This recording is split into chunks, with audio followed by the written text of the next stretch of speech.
today is the first map in our best of 3. Thank you very much, and we are looking forward to this one because we start getting down to some serious decisions here, Dave. This is what it's all about. It's a tough first day. How do you feel like coming into a tournament? What kind of pressure does that add as well from a player perspective? You're coming in and you've done a lot of traveling in a lot of cases, and day one, you could be done. That could be it. 2 games and you're on your way. I feel like it's a bit harder for me. I always used to try to have the time to have the boot camp before. So, you know, you say you're going to Riyadh. Maybe you have a boot camp, and we had a boot camp in Warsaw. So we weren't doing a full like 20-hour travel day. But for some of these teams coming from Asia, it's a long travel day. There's a lot of jet lag involved, and your body needs time to reset. So if they don't have that, those are the main things that are really going to throw you off. Your mind's going to be moving slower. You might have not the best sleep last night. So it's making sure you're just getting in the game and going after it, because your body might not be feeling the best. It might not be 100%. But it's not what we do with 100%. It's what we do with what we have in the moment. And that's the main thing about the best teams, is they're not always... You have to give all that you have in that moment. You know, it's 110% of what you have. We'll see who is going to be offering 110%, more, less, who knows. We'll get into it. It's going to be round 1 now. CAG versus KINGZERO. The winner will continue here at the eSports World Cup in Paris. The loser will be no more. There'll be a little bit of key-crushing action at the end of this one, as somebody will lose that right to compete, and they will be sent on their way. So let's get into it. We're going to have Chalet as the first match of this best of 3. We're going to have CAG starting out on the defense. I'm just looking at the lineup. We've got a master, so we've got a top floor objective here, Dave. We've got a Mozzie on the board. I'm looking at that. It's maybe an operator out of more associated with the basement, or maybe a game hold and trying to extend a little bit more. The Mozzie's very good right now in this meta because it's such heavy info collection. These teams in the prep phase, they're trying to see your setup, see where you're setting up and what you're not. So the Mozzie allows you to put pests down, really stop them from collecting that earlier on info, and also too, the Mozzie's been getting a lot of value lately. You have 4 pests, there's a lot of chances to hack cams, and once you get those cams, it's hard to see. And it's with the opening kill right now. That's a huge pickup as well. He's taken down the solid snake. We've spoken about the value of that attacker, especially on a map like Chalet. It's actually quite narrow. You can rappel down one side of Chalet. You can't cover in 2/3 of it across there, and using that Soliton radar, you're going to be getting a really good idea of those locations of the defenders. So that is a massive loss, with Fiber being taken off the board. Nobody else inside of the map until just now. Sunset manages to get himself at least onto the office balcony. He's not quite inside yet, but he can start applying a little bit of pressure directly to site, which is nice, but certainly some work for KINGZERO to do here. Chibisu uses that Mozzie. You spoke about the value, Dave. He picks up Big J, one of the big players from earlier as well. Zaka onto Sunset, and this is not looking good for KINGZERO as Momo manages to pick up Sharif. It's 4 versus 1. He's going to have to go the whole way here, 1v5, if he wants to get this done. And you just know that CAG, they're just going to play this patient. They know they don't have to do anything silly. CAG look comfortable. They're playing aggressive, playing to stop their pushes right now. KINGZERO right there. It was very split. You know, it was very solo. It wasn't a full 3-2-1 giving flashbangs. Usually on this with the demos, you look for the game's take, you look to displace the Mez guy from below, you push him into the cuts, and then off of that you have the top blue extend, you look to clear that. But there's steps, there's fundamentals you can follow to make it a lot easier for your attacking side. Yeah, like you say, a little bit disjointed there, and it was just an opportunity and that CAG were more than happy to take, to just sit in their spots. If we spoke about it in the we just got a perfect example of it there. We spoke about it in the pre-game, and that is players will, if given the opportunity, just stay with plan A. I'm going to sit in this spot. I'm on Mez, you know, and I know there's nothing you can do. I've got the mirror. What a power spot. Yeah. I've got the mirror window. I've got the Kiba barricades. I've got everything to help me stay in this spot. And KINGZERO, unfortunately for them, they were just too happy to kind of serve themselves up on a plate, and we saw how easy it was. The little strafe, bank kill, yeah, I'll take another one, no problem. And CAG, they get themselves a good first round. And the after camps too, you see CAG very relaxed, laughing. You know, it's a high pressure match. Your first day here, you're playing elimination. You have to make sure that's not weighing on your mental. So the bar meta right now is usually revolving on the Thatcher. So getting that info, seeing if they have the Tachanka, seeing what plant they have. The Tachanka counters the Thatcher plant. The C4 does not counter the Thatcher plant. And you don't have the recruit, or what teams usually do too is they'll throw like 2 pieces of utility at you, or if the smoke will take proxies and throw this prox mine, and then he'll throw the smoke. But if you do that, you don't have enough time to like, stop the plant. So there's a lot of deep theory that you can solve off the rip to make your attack a lot easier. Wow. Much better start from KINGZERO. They send Sunset in, they use that shield. We've spoken about how they love to use these shields to create a little bit of space. It gave them that safety to move into trophy, and this time they get themselves a nice entry to kick off the round. Good stuff from KINGZERO, and it leaves them Sharif off the board. It is one of those star players I mentioned, but the Jaeger, not the end of the world. The utility's already out there. It's already done, but still KINGZERO with a good man advantage to kick things off. Looks like they're going for a sweep across right now. They have the dining extension cut right now, so they have to, so they can't layer the top if they want to go down blue. Usually here in this situation, you either have to hard zone this library side, not give them this top control, because then if they have dining, it becomes very hard for you to play because you can't really rotate down blue, you can't flank the top, and they just have you cut inside the site. So you either have to look for a dining retake if you give the top, or just play for the hard zone up top right now. I want to see how they use this shield to displace the top right now. They need to get rid of this top Mez extension and the top blue extension right now.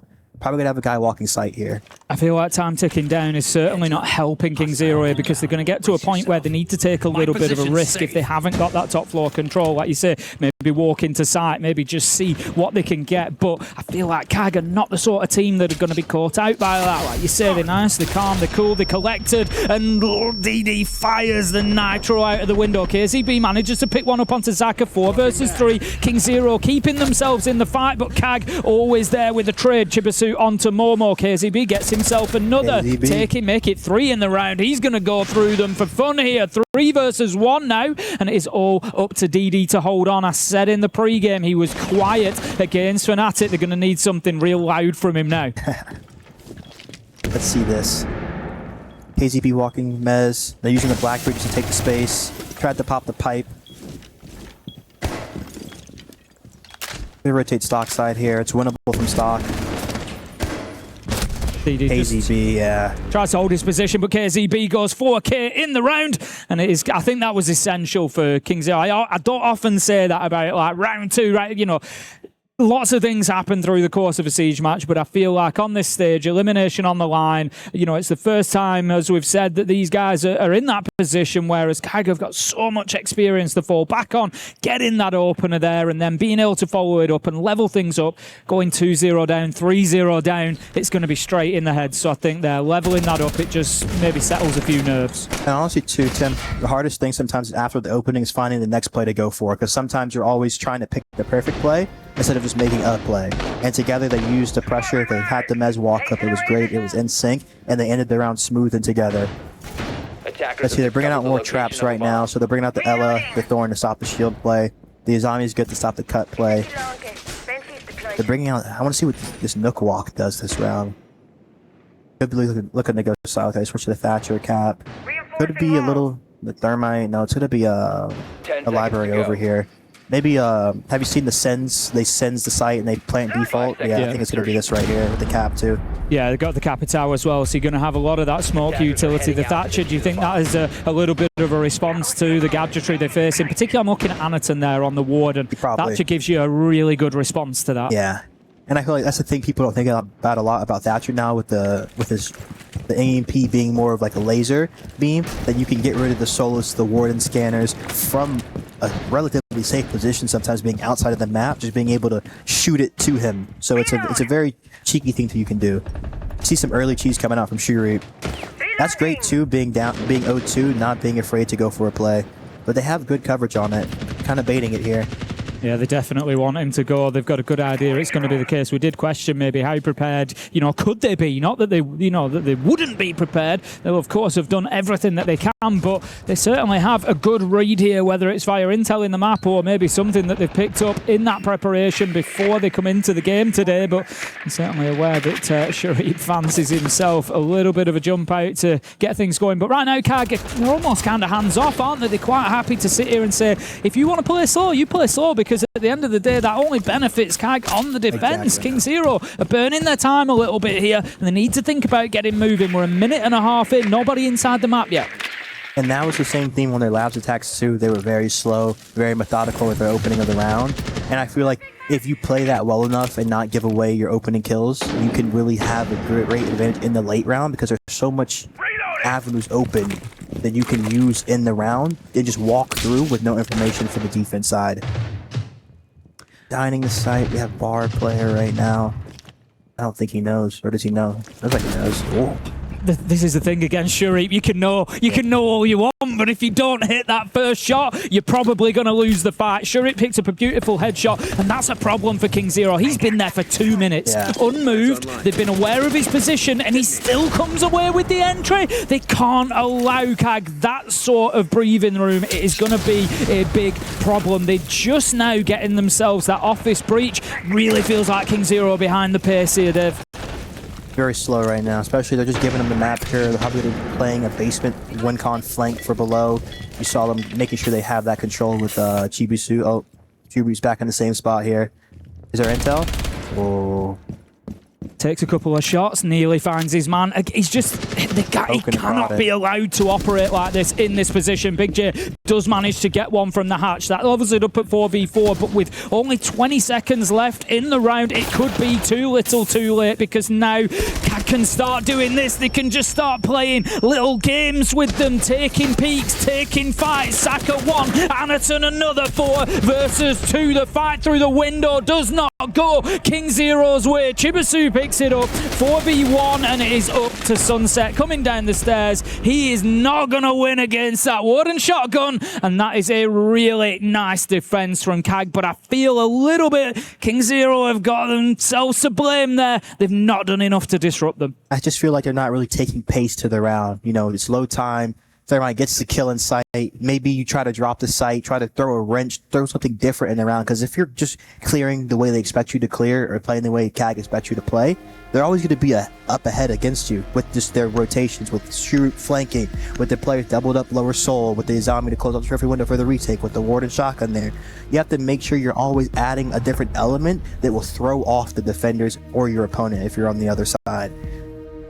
And I just think too, you can kind of see a little bit of a switch up and just their comfortability on this map versus Labs. Labs, they were a bit quicker, they were a bit more to the point. They knew what their deep WinCon was, where they wanted to go for the plant, and right then and there, I just didn't really feel like they had a real solution for the strat that they were running. They didn't have a real idea where they wanted to go get the bomb down, what their exit was going to be, where they needed people at. So I'm just looking to see whoever is their IGL, they need to point the way, go for the gaps, go for their plays, and just leave it all out there, because right now they're not really letting themselves get into these attacking rounds. It feels a little bit like it's that problem solving that we spoke about as well, Shurip, and I don't want to keep labouring the point, but he was a problem and there was no solution to it, and that's what they've got to be able to work on quicker. Let's see if they can do it going forward. So we're back into it. Round 4 it is going to be the final bans come in. We're going to see the Azami taken away. It's been a consistent pick coming in. It's something that Zaka has used every single round for CAG. If we remember back in round 1, he actually played fantastically from mezzanine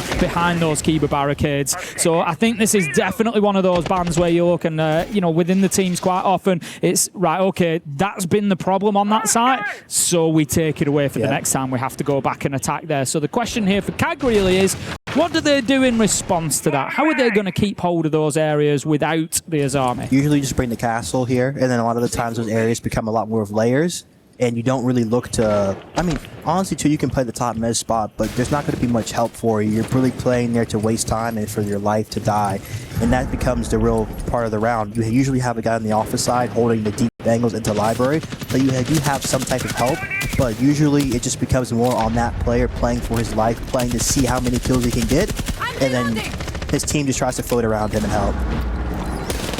Yeah, I was they're just about hard. They're going for it. I was just was about to say KINGZERO could really do with coming away with an entry there, give themselves that best foot forward, but Sharif having absolutely none of it. We saw him in that last round itching for a jump out, but he's got that sixth sense. He knew that he was being watched. Chibisu, his partner in crime, goes out and gets himself one as well. Anything you can do, he can do better. Zaka manages to pick up Momo, and CAG right now, it feels to me like they're accelerating here. The confidence is building, the runouts are coming, and they know that they've got KINGZERO on the ropes on their attack here on Chalet. Big J does manage to take down Chibisu. Might just make CAG think twice about this. Halfway through the round, still a lot of time for the attackers to work with at least. Of course, you see them trying to bring out the Nomad, the Lion, the Dope to try to control this aggression. But CAG, great teams find a way. They're still finding a way to disrupt them and not even let them get any real work together, because they're just getting into the map and they're instantly dying, or even barely making it to the map. They're outside of West Main fighting for their lives. I really like that from KINGZERO. That was beautiful teamwork there. We had KZB underneath just chasing Sharif up the stairs, and he's obviously got Big J in his ears saying, look, bring him my way. Bring him my way. I'm waiting. I'm here. I'm waiting. Arms are open. And he takes that kill as he comes up the stairs. Sharif taken down 2 versus 2 then. Didi and Zaka need to hold on here. Zaka 5-1 at the minute. You'd have to back him to pick up at least 1 kill in this situation. So KINGZERO need to be finding themselves some answers. 35 seconds left to go. I like this use of time from them. They're not panicking here. You know, this is showing that they are comfortable inside of the map. They're on the drones. They're trying to still work almost like an entry team here. You've got KZB on that drone, sending it through right at Big J's feet, and he is there ready to respond, ready to reply to any information that comes his way. But I feel like they've just wasted a little bit too much time. 10 seconds left to go. They're going to have to dash in and just try to take a plant. Will the cover be there? Yes, it will. KZB with a double out of nowhere picks up the round. KINGZERO, I've got to be surprised with that one. 10 seconds. It looked like a Hail Mary going in for the plant. It was a beautiful play, though. They were working well in that 2v2, and I think that's always a constant theme in Siege. If you're a team and you just stay with it, you stay working together, any round you can win it. And you see the coach had already pre-fired the timeout. Beautiful stuff, beautiful stuff. So it's going to be KINGZERO, as you say, who do take that time out. I don't think that they'll mind the opportunity still, even though they've managed to break that CAG momentum. I think, you know, maybe a little tactical timeout on the back just gives CAG a little bit of time to stew in that mistake as well, because, you know, we've got to say, I think it is a little bit of an error there from them. The 3 versus 2, like you said, I think they were 4 versus 2 at a point, actually. You know, like you said, they got themselves a couple of big kills and maybe just got a little bit carried away with the round, and KINGZERO certainly sent a message then. No, it's very important, too, to always have that respect about your opponents, because you're playing aggressive for the kills. You need to be able to recognize, okay, it's not a ranked game. We already got an opening kill. We trade again. The Mozzie's still peeking outside of West Main. Sharif is still fighting below. And it's a desync. They just need to make sure that they're cleaning this up, because you don't want to give your opponent any chance. You know, they're having great starts to the round. They're winning these rounds in the first few seconds if they can just keep their narrative right, keep their win con, and make them actually work for it and get fully in the map. But they give them these opening kills outside of the map, and they get it into that 2v2 where we can see KINGZERO's patience and their teamwork come out. I think that's where they excel, because you saw right there, that was a well-played 2v2. KINGZERO then will move into round 5. They've got 2 more rounds on the attack, and I'm just looking, you know, maybe how this looks for them. Generally speaking, on Chalet, we've got 7 matches that we've seen them play on there. 4-3 is the record for them. 63% attacking win rate. I was kind of looking from a perspective of how many rounds do they need in this half? What are they going to be looking for? And I was kind of hoping for them that it was going to be 3, that was going to be the threshold, the benchmark. I don't think it is realistically. 47% defensive win rate on Chalet. So they certainly fall into kind of that stereotype of attackers being stronger on Chalet. So they really could do with getting themselves a 4-2 half here, because you just know that CAG are going to make it difficult once they get onto the other side. They're going to see that they can sort of bring a little bit more of that aggression almost and make it pay dividends. Of course, and we see the Clash coming out too. We talked a lot about the Clash in the pregame, being one of the best operators in the game right now. He's going to be able to slow down this Blackwood heavily. They'd have to use this the Capitale to help clear this Clash. We'll keep an eye on Big J's position, see exactly how that utility is used right now. Anaton is going to be playing inside of Piano.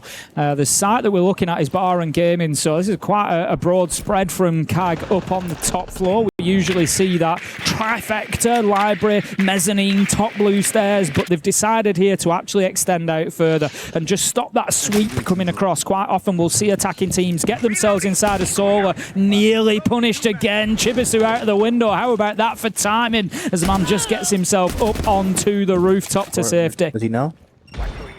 Throwing a thorn for it, he must know.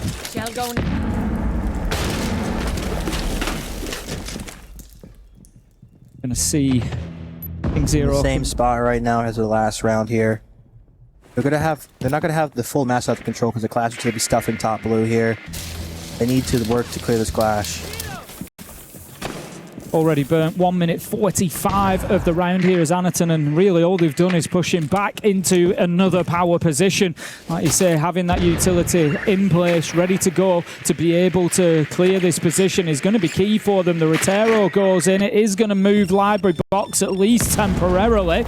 Sharif is able to stay in position though. We're going to see those flame arrows from the Capitao that we spoke about being important for the Clash, maybe being wasted there. Yeah, I didn't really like that flame. Not really flaming much for your team. Looking to go side here. They have good pressure. Games window. If they get a kill, they could hop on this.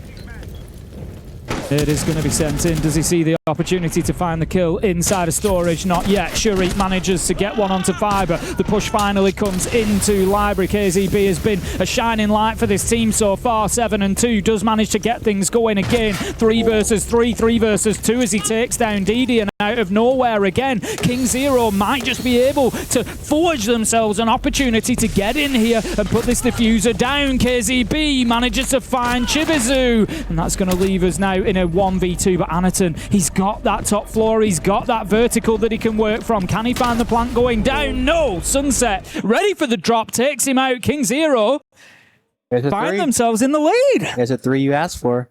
I mean, they're at their benchmark here. The 4th is, every time, you know, you kind of reach that expected amount in the game, I always tell my team, you know, we already got our rounds, let's go for more. Because right now, the pressure's flipping onto CAG. You know, CAG came in very confident. They were playing very aggressive.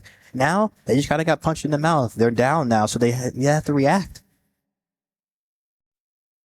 That's it. It's very stoic from KINGZERO too. All the best plans survive until you get punched in the mouth. Yep.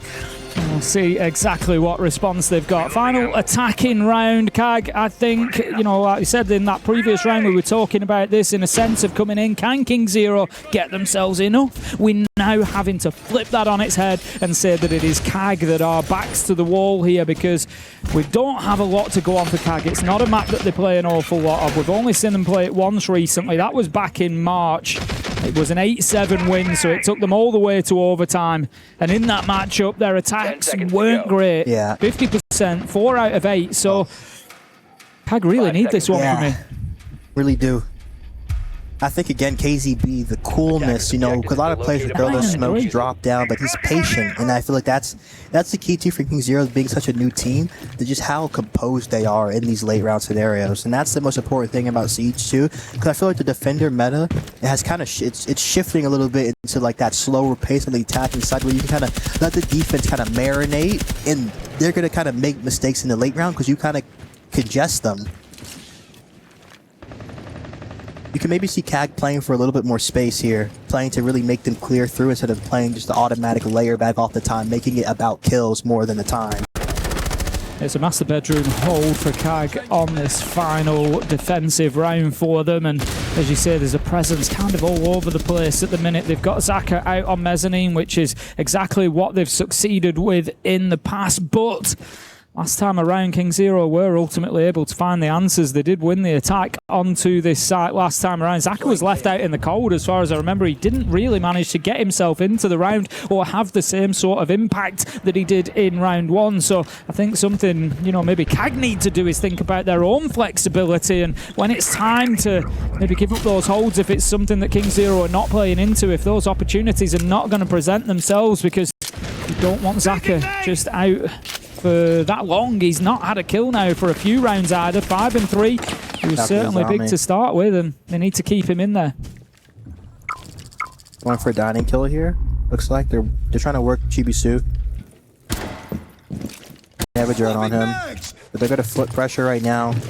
Again, you just see KINGZERO always probing right now. They're never putting too much into the map, keeping CAG on their feet about where they are. Chibisu right now is thinking he's getting clear below, but right now they're flipping most of their bodies towards library side. They're really just milking these rounds. They spot the Cade Claw too, so they can get rid of the Cade Claw. They have good execute too here with the Grim Bees, the Dokkaebi scans, and the Lion scans. Surrounding here on the flank. Reap just going to be taking the fight on the close angle, but he gets it all wrong, and it's that man again, KZB, on the Deimos, manages to find him. Chibisu picks up Fiber, who has been quiet so far. The Grim taken away is going to be a big loss of utility for this attack. 4 versus 4, 30 seconds left to go, but KINGZERO have shown us twice over now that they are capable of getting these rounds won without much time to go on. And it's usually on the back of KZB coming in, manages to confirm himself a double, but 2 kills come in for CAG, puts them back in the driving seat. 15 seconds left to go. You can see the Vulcan canister pop. DD manages to pick up Big J, and it is all up to that man, KZB. It's going to be an ace if he manages to close out this round, but with 8 seconds left, he can do no more. Zaka closes it out, and we're going to have a 3-3 split at the half. That was close for Big J right there. He got on cams. Still see some laughter coming out from CAG. That's good from them. I mean, honestly, I felt like from the start of that half, I was honestly expecting more of a dominance from CAG there, because early game they were just doing what they wanted with KINGZERO. They were getting runouts, they were getting opening kills, but I loved how KINGZERO found a way to win rounds there. They really were able to just put their foot down, slow the tempo down, slow the pace down, and just have rounds that could actually end in their favor. See who takes the advantage going into the second half then. Of course, just having a break here, opportunity for the coaches to just interject a little bit, maybe give a bit of a blueprint for how those few, particularly on the CAG side, I think, you know, how those first few attacking rounds are going to go. You know, he needs to really be getting the best out of those shields, because I think we're definitely going to see them. I said earlier they'd struggled to make them useful against Fnatic, and I think that's going to be a key point that we see in this second half. And Tim, the thing too on the attacking side I like a lot is being able to start with a quick play, something that's not more of like a spread. It's mainly just saying, okay, we know what zone we're going to go for, and we're going to do it with pace to set the tempo against the defense. Say, hey, we're coming at you fully. And that doesn't necessarily have to set your tempo for the rest of the game, but doing that the first round really throws off the team in reading you, because they don't know if you're going to play fast, or if you're going to play slow, or if you're going to play in a mix. So it really just adds an extra layer to the dimension of just knowing what pacing you want to go for. Because in that beginning round, you know, they're really trying to read the pressure you're putting and make the reaction. But if you're just going straight for the play, not the gap that you see, but a play that you just know you want to go for, I think that's the best thing CAG can do, especially coming off of a weak series and already having kind of a weak attacking record. Just kind of choosing what space they want to take and going for it is really going to help them out, and then kind of playing from there will be the best case scenario for them. See if they can bring that decisive play, then getting in, finding those opportunities and taking advantage of them. Again, it was something that they struggled against Fnatic with a little bit. The opportunities presented themselves. They got on their flanks a couple of times, but then they never really managed to get the round over the line. They never really managed to punish those errors, those little gaps that they were able to find. So is that something that they have learnt from coming into this one? We will have our bans come through. I can take away Azami. The Monte is a textbook ban against any team with Anaton on it. We're going to see him taken away. Will it be another shield taken? Are they going to fully commit to this? Or are they going to leave him with the smaller options of Blitz, Blackbeard? Yes, Ying is the one taken away. Good. 2 good bans, because it really... The Monte's very good too at clearing the mezzanine position, because you can walk up the staircase, and it really kind of puts just an immediate thorn into the defense. The Ying ban too just gets rid of any of the flashes. The glass is going to be up though. The glass is really strong on this map, blocking the office door. It's amazing. Seeing their lineup right now, looks like this would be a bit of a passive hold with the Cade. Master's one of the best sites too, because it's a extremely hard site to just ISO. You know, you really have to make sure you have split pressure because a lot of the time the defense is doing an extension into dining and an extension to the top mez side. So you really have to pick who you want to go for because the people from above play heavy roles because you can help the dining extension and you can help the mez extension from Ivy side. I expect to see them do a double reinforce off of Office and cave the wall here, playing the smoke Goyo combo to solve. Or actually they reinforce Office. Usually you reinforce it the other way so you can play safely on that. But let's see. Oh, they double reinforce it now. Oh wow. Okay, I got a quad reinforce. So they're just faking it for the info. So that's another layer to the game too, trying to deceive that initial info that you're seeing. Because a lot of teams, they'll see certain walls, certain reinforcements put down. They'll be, okay, they're doing this type of strategy, this type of win con, let's do this. But then you get in the game and these walls are reinforced. It completely changes the whole strategy because you need to make sure you have EMPs, you have the breaching to get that wall open. I love that from KINGZERO, just showing a level of confidence. We've spoken about confidence on the CAG side, but KINGZERO certainly looking for those mind games as well as the rounds that they've been picking up over the course of Chalet so far. So in go the drones. It's going to be CAG looking to get themselves into the map. Sharip on the Snake is going to be one that I'm watching. Chibisu with that Dokubi as well. This is going to be a lot of kind of intel and oppression here coming in, or there should be, from these attackers. It should make it very difficult for KINGZERO to hold on to any of those power spots that they're trying to play in.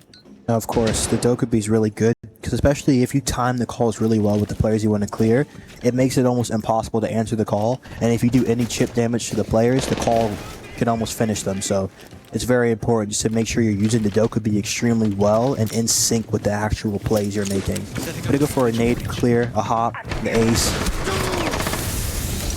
Need to see better use of these shields, as I said previously, with Soanaton getting caught out in kind of solo plays. This has been much better from them so far. If we're keeping an eye on that as the Blackbeard starts to push through, that is a bad situation that they put Momo in there. I love that from CAG. The teamwork, the nade, the crossfire was ready. Sharip manages to pick up Big J as well. 5 versus 2 in the blink of an eye. Is that the decisiveness that you were looking for, Dave? Yes.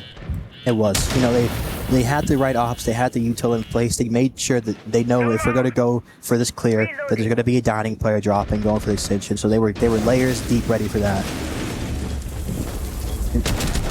Pays off the wall. KINGZERO in a bad spot. No C4 anymore. It should be a closeout from CAG, yeah. I like this from CAG though. They're not getting overly aggressive there. They've not just gone streaming into side because they're in a 5v2. They've still been breaching the wall, pushing the window. Wait till we get the Blackbeard up here. We start to take that grind. They've recognized we've got the time. That's another weapon in our arsenal. Let's use it. And they didn't get themselves kind of sucked into one of those little gunfights where you lose a couple and all of a sudden that 5v2 becomes a 3v2 and it's, you know, it becomes very, very losable. But yeah, well played from CAG. A really nice first attacking round from them, and that might just shake the confidence of KINGZERO a little bit on their defense. I think too for KINGZERO right now with the zombie ban, you kind of have to change the way you play Mez. Either like playing it with the trap, like the Ella, but the shield is kind of useless because the Fed shield's only gonna get blinded, but the Ella actually disables the shield, makes it push away. And honestly, on that side, you kind of have to play a little bit for the layer game because you're already running the cage strat. So I feel like you play more into that, play more into holding below, so they actually can't clear the cage claws off the wall because they don't have any. They only had pocket EMPs. So just adding that deeper level, because right then and there they gave them all their kills in the front of their attack right now. So I think KINGZERO really looked to just add a different layer, look to fight in that second layer of their strategy, and I feel like they'll have a lot closer rounds against CAG right now. We saw the value of Blackbeard that time around. I'd asked the question about the shields, and CAG have given me a very strong answer there. It was much better played, great teamwork around it, created space, created the opportunity for the crossfires to pay off and to find those kills. I'm looking straight away, no surprise whatsoever, Fiber on the clash. So how are CAG going to deal with this clash? I'm looking at DD. It's got to be the Capitao coming in there and making it different. And you have the Zofia combo too, which is really good. The stuns are amazing for it. So you really just have to make sure you get rid of the clash or make him weak enough to where the Blackbeard can throw a nade at him, finish him, or usually I see Anatune a lot putting the shield on the back The Dokkaebi calls as well Exactly. could come in. If you've got that clash worked up a little bit, you've got that damage been put down there, 40 health, all of a sudden it's answer or die. You don't have much of a choice, do you? So we'll see exactly how that clearance goes on. We're going to see Big J taken down again. CAG doing really well here and manoeuvring those players, forcing them into those bad positions. They don't know he's down, so he's going to get out here. Like 2-something against the Clash that people don't use a lot, it's a gridlock, because now the gridlock slows you, and it's the damage is just it's OP because you start ticking damage, you're slow walking, and I feel like you can actually stop the Clash from moving, and then put the util, put the cat flame in, and he's just limping, dead, dope call. Could be good. Well, that's one of the things a lot of people might not realize about the Clash. If you're at home, you're thinking, I want to be a better Clash player, it's so powerful. One of the things that I would say to you is get used to managing your distances and your movement. You've got to keep yourself away from those attackers because it's just one melee strike and you're pretty much dead. So you've got to be able to deal with that. So the gridlock is going to make that super difficult because your movement is going to be so much more restricted. We're going to see ourselves in a 3 versus 3 now. Zaka's super low health on the Grim, and KINGZERO are actually doing pretty well here. They've still got a Nitro in pocket. They've got pulse feeding intel into them, and we've got Anaton low health on the shield. This could be a tough finish for them. Right now they need to isolate a kill here. They have 2 players side slash. Oh, right to C4. That's the round right there. Unless Shuri can go huge here on the... Definitely going to take one of those big hero moments from KIG. We've seen them so many times. Shuri, he's just walking his way into sight, nearly catches Pulse with the heartbeat scanner in hand. I like this.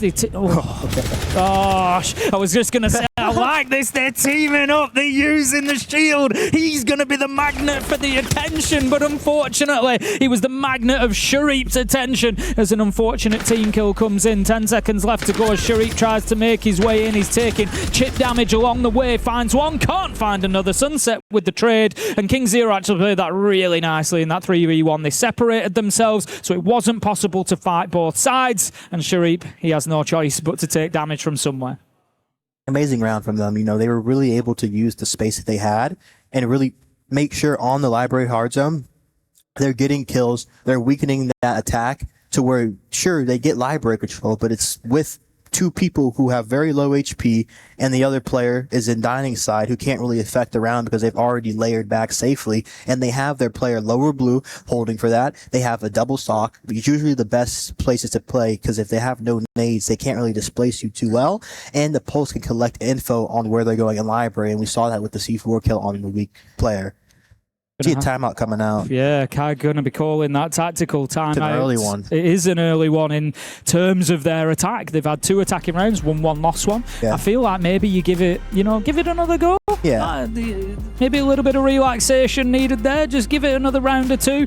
Get yourself up to that kind of maybe round 10 mark and see how things are shaping up. But I think there's just maybe a situation there where the coach has maybe spotted something specific and thought, no, and we need to curb this now. We need to deal with this now.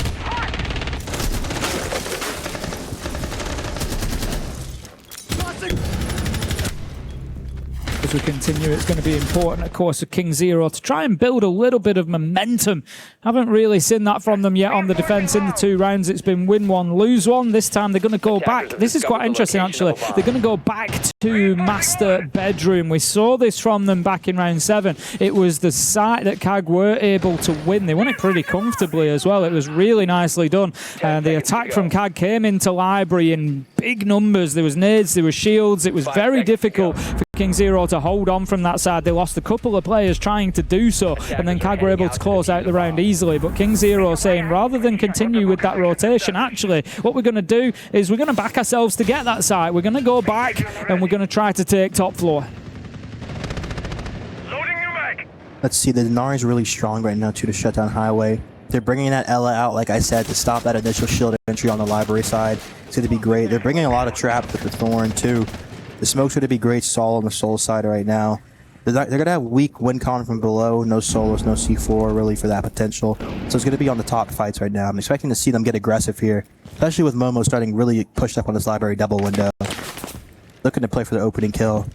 They're switching their tempo a little bit right now. He's gonna back up, okay. Have a games extend here. And that's the thing too, a little bit on that first round too on Master, they gave them a lot of below space for free. They only had the player drop down out of sight late round, but now they actually have a guy starting in games. That adds another layer because you have to set up for that game's OPK. And then once you set up for that game's OPK, this guy should kind of get out.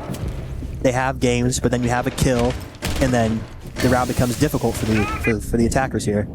I like that from KINGZERO. Just kind of, I feel like, baiting that pressure in on the back of the Deimos scan. They know that you're going to want to move. You don't want to waste those scans. If you've got a location, you want to go in and do something about it. And KINGZERO were ready. They had the backup there, and they find the kill. 5 versus 3, not just 1, but 2. Taking down Sharif on the Solid Snake as well. So not only do you lose out on the scan that came in from Chibisu, that didn't gain you anything. You lose a ton of intel with that Soliton radar going in the pocket of Solid Snake, who's been taken out. 5 versus 3, KINGZERO as well. I like the way they've managed this round. They've just got themselves back to site now. They know that the work is done. We fall back. We don't need to get overly aggressive now, but they've also left KZB downstairs, and he's going to be a nightmare. I feel like a lot of the time too, the teams will be like, okay, they're going back to site. Let's not really worry about the flank. They might get lazy, no flank drone, and KZB is just again that thorn in the side because you never want to give the attackers a fully clean round. You still want to have that late round problem to throw. As he puts a flank in, but he dies on site 1. But KCB stopping the piano side here. They just need to make sure they can kill Anatune right now. KCB gets 1. That's the big problem. KCB comes up library stairs, and as soon as he's there, he's like a wasp in the room. He needs to be dealt with. 30 seconds left to go. It's late in the game to start picking people up. DD is down. Anatan manages to find Sunset, and it looks like CAG digging deep. It looks unlikely though, as there's now 2 of them down on top of each other. We're going to have these shots coming out onto the Blitz, dealt with beautifully by KINGZERO. It got a little bit scrappy towards the end, but I really like how KINGZERO managed the majority of that round. Yeah, looking a little dejected right now. Their energy seems a little bit just out of it right now. And KINGZERO, you know, they're not getting too hyped. They're just staying right there in the slipstream, playing great Siege, and it's wow, it's impressive to see. CAG's gonna start to feel the pressure here. Going to see them taking the clash away. Something that's only been used in one of the rounds. Fiber did bring along clash back in round 8 for Bar Gaming to try and hold on to that top flight. Wasn't particularly successful for them. I feel like that's kind of CAG leaning into this shield play again. You know, we don't want that disruption. We want to be able to just bring them. But again, it's only really been that one round back in round 7 where the shields have been particularly decisive for them. Otherwise, KINGZERO have been reasonably capable of dealing with them, and only one of those rounds have they had the clash. So I'm not sure about that from CAG. I don't know how much value they're going to get from it.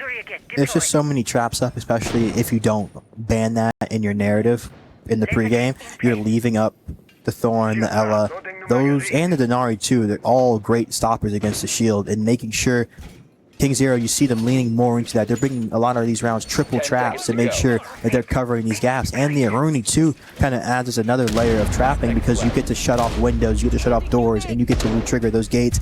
And then on top of that, you get a great DMR, which is amazing against the shield too, because the Blitz is exposing his elbows, he's exposing his feet, so the DMR can rip straight through that.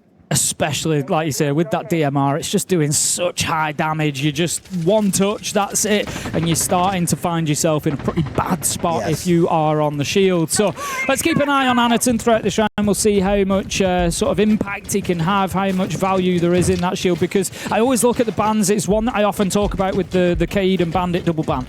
You know, we've got to watch these bans and think, how much value are you gaining from it? It's not enough to just say, you know what, we don't want to play against that operator.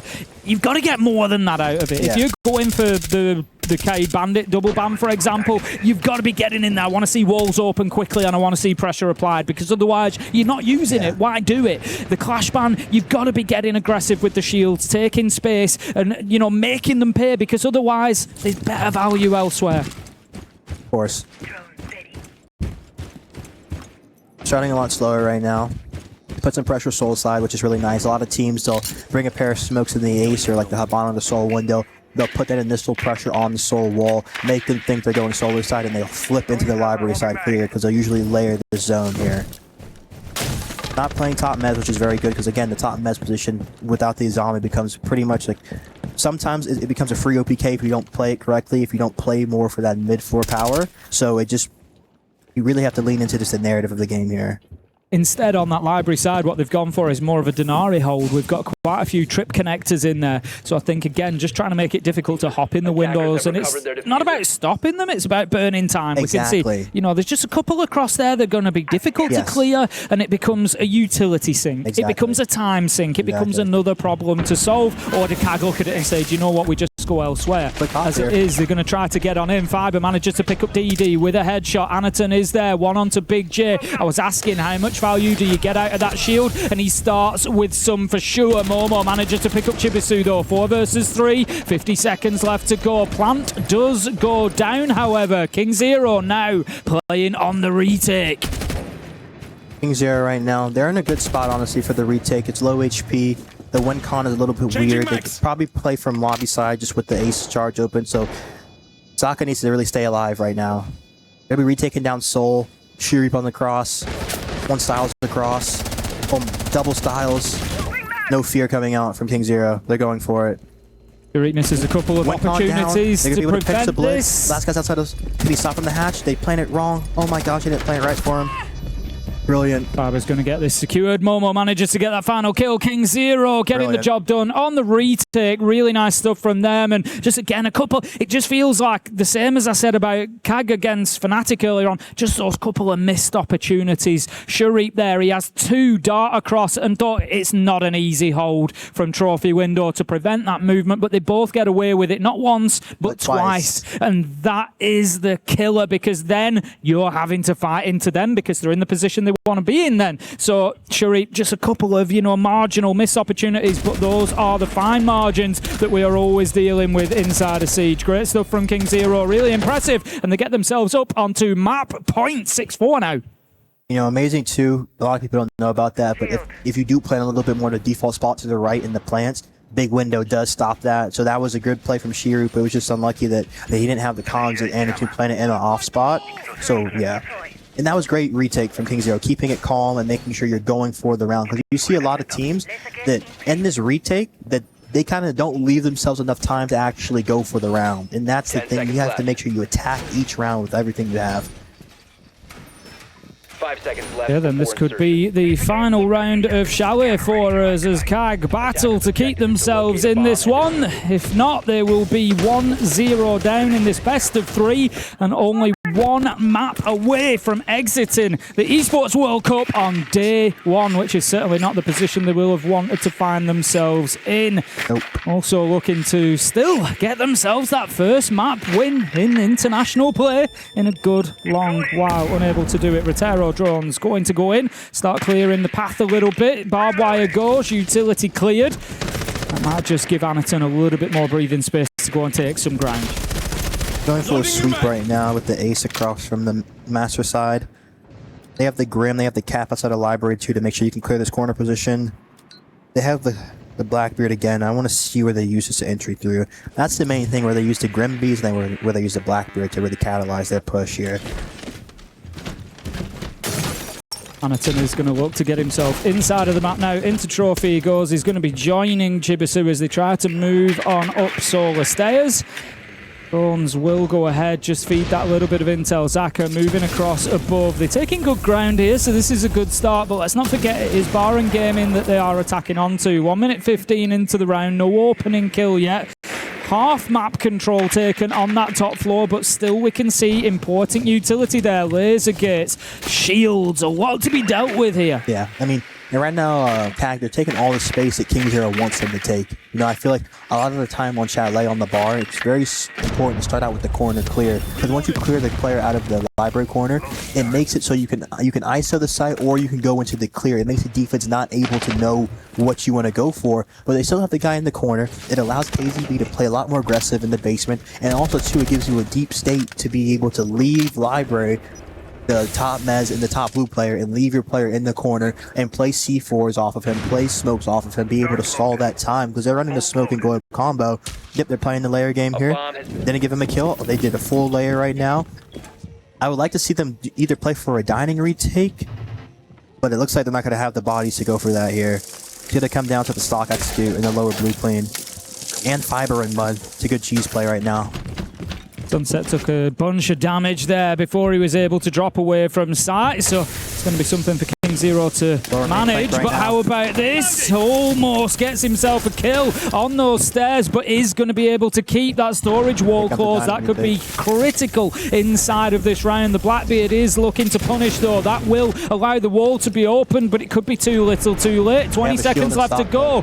Momo, KZB, they managed to get one apiece. It is all crumbling for CAG right now as DD, the latest victim, taken out. 7 seconds left to go. It's flawless for KINGZERO as they are able to close out Chalet and make it 1-0 in this best of 3. He was not going to be moved out of that position, and I think that's what we need a bit more of from CAG. And that is exactly the kind of energy that we need from CAG going into the second map. It is their map pick, and they will have to fight to not see their key be crushed as the very first key here at EWC. The map is ready to go. Thank you very much, and we will get on into it. Bans come raining on thick and fast here, Dave. We've got the Cade, we've got the Monty taken away. I don't know who this second... It's always a difficult second defender to call. Will it be the Bandit on Clubhouse, or there are a few other options I think it's probably going to be the Bandit here. You know, just standard issue. Makes it so you don't have to really deal with the wall denial, but also, too, with the Wamai buff, it really does change the dimension of Clubhouse, especially CC. It makes that site a lot stronger because you were seeing just a lot of teams just defaulting into the Rafter clear, having the Nomad, having the Capital to clear Rafter, but now you have, usually you can play the Wamai up in Rafter to stop that, and you can play the Azami now in the swamp position, and that really becomes a hard zone for them to clear through. So it's really just making sure that you're actually bringing the good operators, because Clash is one of Clubhouse's, one of the strongest ops on Clubhouse, because usually you get that double denial ban, and that leaves the Clash up. So if you're running a lot of Clash, Mirror, Azami in these first few rounds, they have to pick between what they ban. Well, this is something I'd love to ask you and pick your brain on a little bit, really. It's a conversation that I've had with Des quite a few times, and Alphama as well, over the last kind of month or two through Stage 2 particularly, been talking about this Kaid and Bandit ban. And especially on a map like Clubhouse, I would argue that there's actually a lot of alternative ways to deal with. If you've got a bandit tricking, for example, a lot of the time you can get underneath them, you can clear the floor, you know, there's other options to deal with that. And what it does do by going with that double electric ban, you said it yourself there, it leaves so much utility to play into. You're going to play into Mirror, you're going to play into Azami, you're going to play into Wamai. You know, it's always one of them where I think it's such a gamble, and I'm not always sold on the value of the double electric ban. Because I see the Cade just to making sure you can get the hatches, but now with the Zofia change, I feel like the Bandit tricking on the CC side becomes a little bit weaker, but on the Gym side, if they're playing like the Wamai Castle combo to stop, I can see how that can get kind of annoying to deal with the Bandits, but then you could maybe look at bringing Mav out a lot if teams have the Mav play, so it really depends how well trained you are at solving deeper levels too. Well, let's see how much of an impact it has then, because CAG, yes, they've taken away the Kaid, they've taken away the Bandit, but they are going to be playing into a Clash, they are going to be playing into an Azami, they are going to be playing into a Wood, and those are the three operators that particularly stand out to me there as these are problems we're going to have to find a solution to. Right now, we're going to see a little bit of a mid-floor clearance coming in here. It is going to be a basement attack for CAG. With a minute left on the clock. Sorry, a minute gone off the clock. And we've got some good progress from them, actually. We've got all of the defenders forced mostly back down to site. Momo is playing that Clash on main stairs. Obviously, the shield's just going to give him a little bit of freedom to stay up there. But no, even he has backed away. We've got Toxic Babes out already. Good pressure from CAG. But that's kind of the strat. You know, you have the Clash, you have the smoke, play around, you waste a little bit of time, you flex the wall off. It just burns another layer if you're not doing a hard roam extension. But right now it comes with the pick and their execute. They have one can left, they want to go for Church Wall. We have the Blitz up, we have to see where they use the Blitz. Usually you're going to have a 2 split on blue, and it depends if you want to go for a Kitchen Drop or a Moto execute where you put the 2 and the 1. Looks like they're going to be snaking dirt for info right now, seeing a dirt player pushed. It should be just good info. Oh wow, he walked. He should be... Beautiful stuff. Sharif takes him down on the back of that Soliton radar scan, then also sees that the way ahead was clear until the Clash decides to push forward. Nade comes in, is going to force that movement forward. If you remember, I said the dangerous position for a Clash is to be face-to-face with an attacker. Has to manage that distance a little bit better there. Momo, not too much of a choice when the nade comes in, but you got to say maybe took the wrong one. Going to be very, very low health. Needs to be careful. There's still nades left on the board as well. 5 versus 3 as DD manages to find KZB, and it is not looking good as DD goes big. Manages to pick another up onto Fiber. Super low health. There's about 20 health between the two of them. It's a flawless round. Chalet finished flawless for KINGZERO, and CAG said, we're not having any of that. We come into Clubhouse and take one for ourselves. It's going to be 1-0. Good first attack. Yeah, I feel like right there you could see how just much KINGZERO was struggling with the split. They had the dirt pressure coming, and then honestly it looked like they would have dropped kitchen, but then they rotated double lower main. They killed the church player. So right now KINGZERO really need to make sure you're making plays on the retake, especially on church. It's a very execute heavy site. So whenever they're putting their flashbangs in, whenever they're putting their smokes in, usually you have maybe a C4. A lot of teams have the mini play where they C4 over main, C4 lower main, they retake Moto, and then that gives you the chance to stop back armory from lower main control. So there are different ways you can win these rounds, but KINGZERO need to make sure they're calm to force out those round scenarios, because that's where the strength is on the defending side on this site.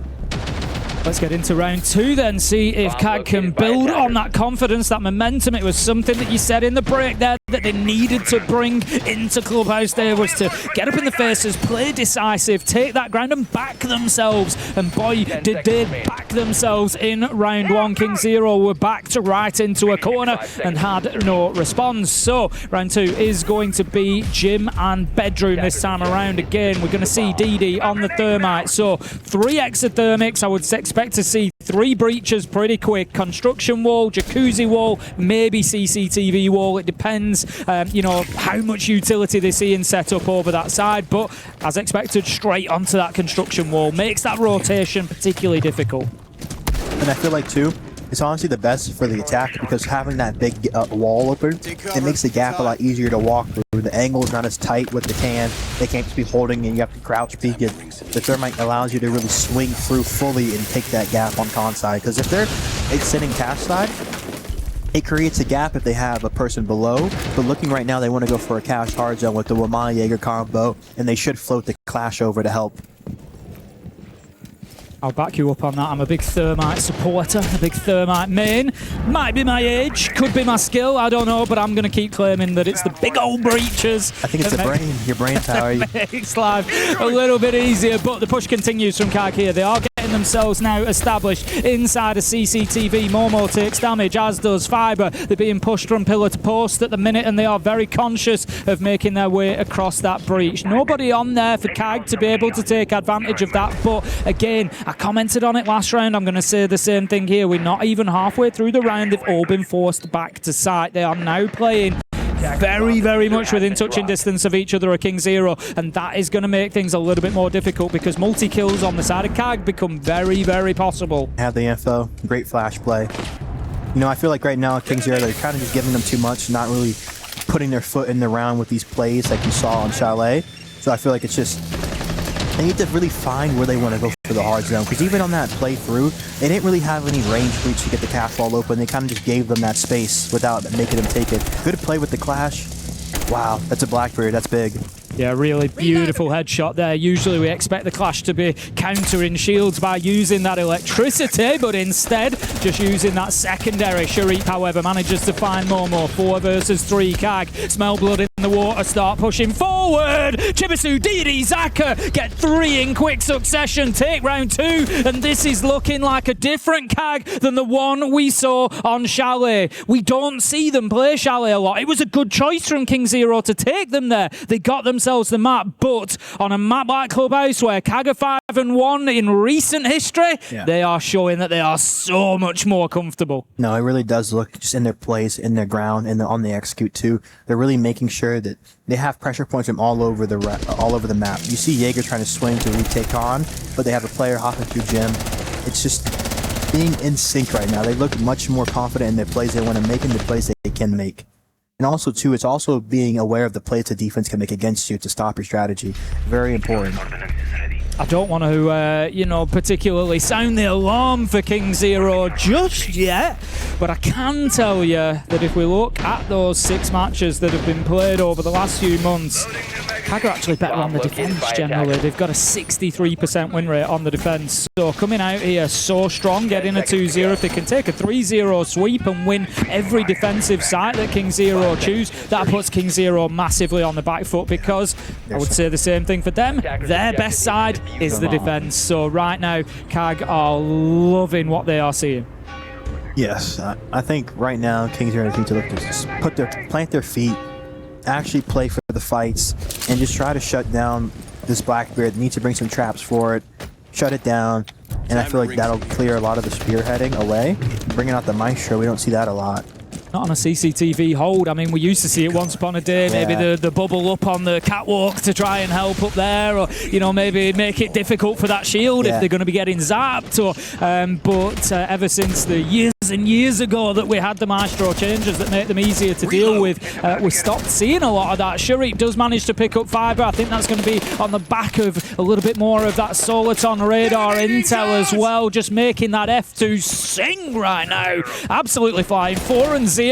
CAG playing with confidence. There you go. And that, I said coming into it, Shuriip needed to start backing himself, needed to play in that same way that he did on Chalet, under the stairs. I'm not moving. I'm going to take this ground, and that is what he is doing. Chibisu taken down. Sunset just managing to find something from Garage, but nearly halfway through the round here, and CAG, they're making good progress.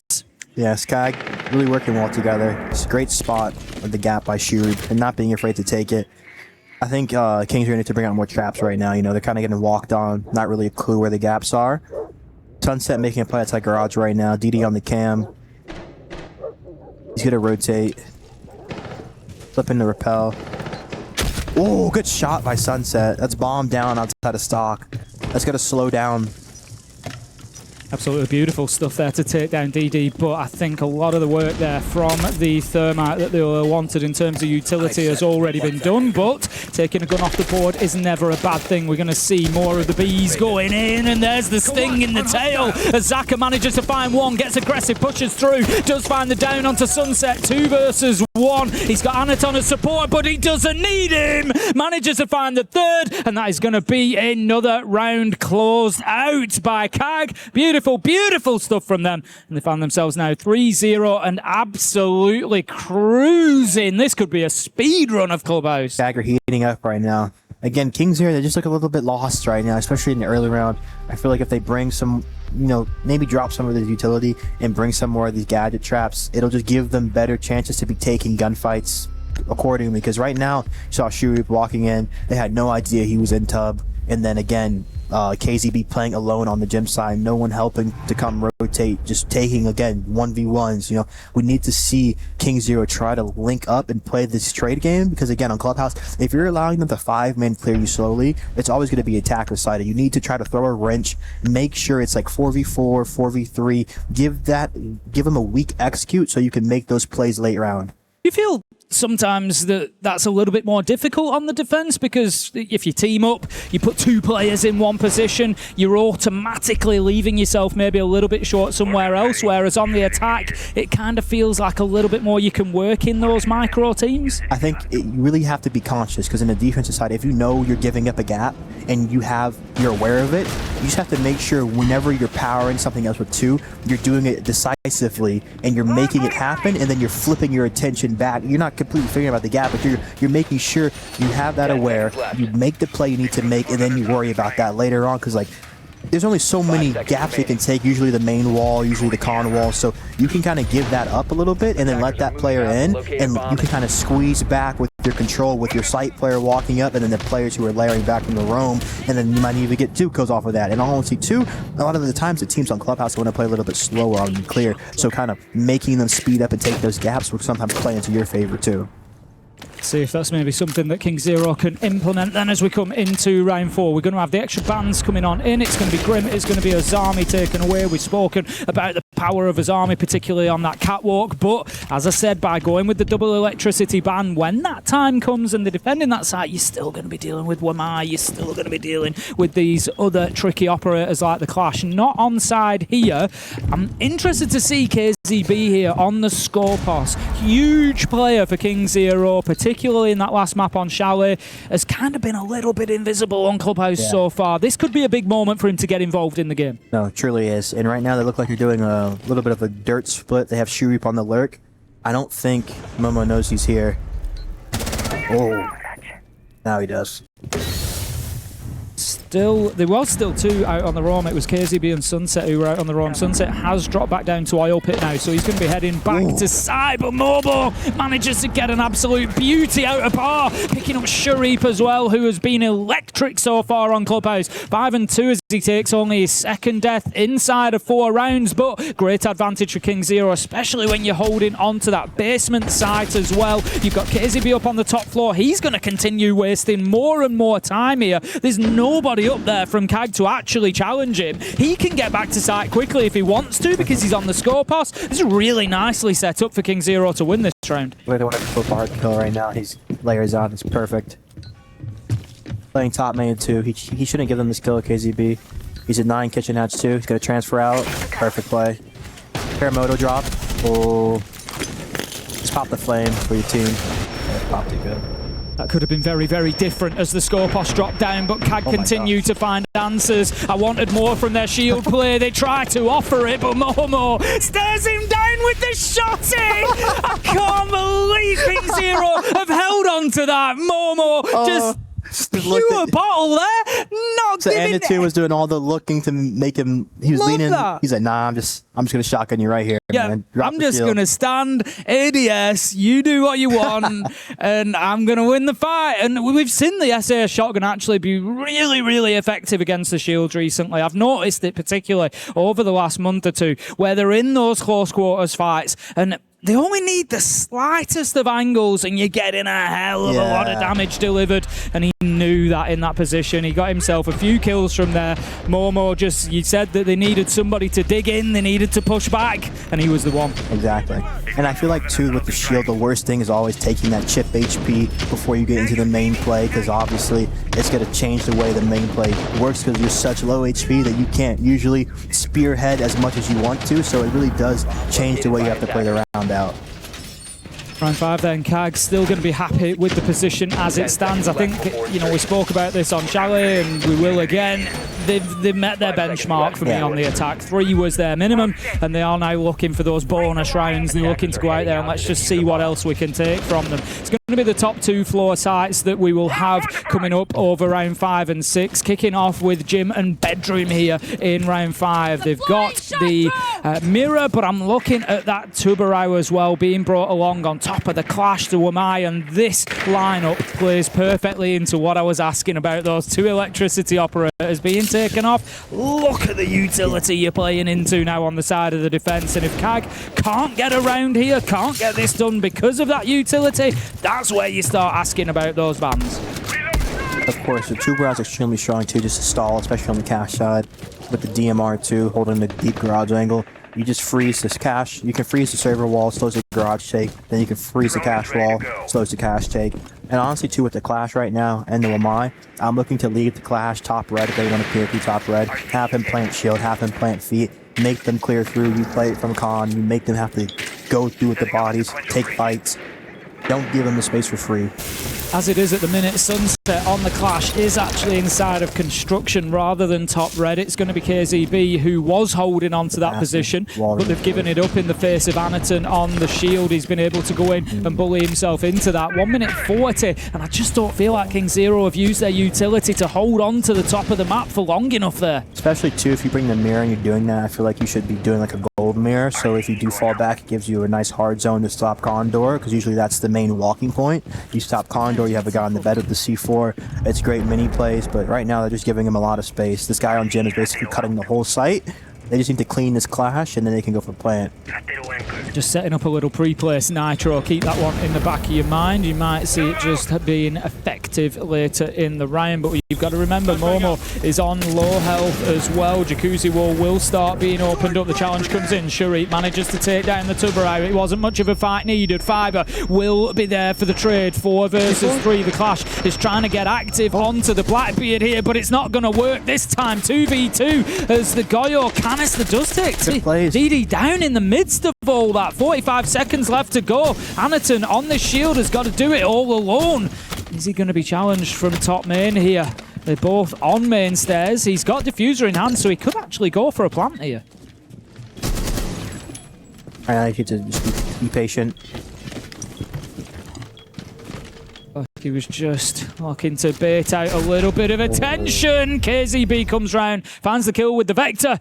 You feel like, I feel like there was a little bit of an opportunity for CAG there to grab that round.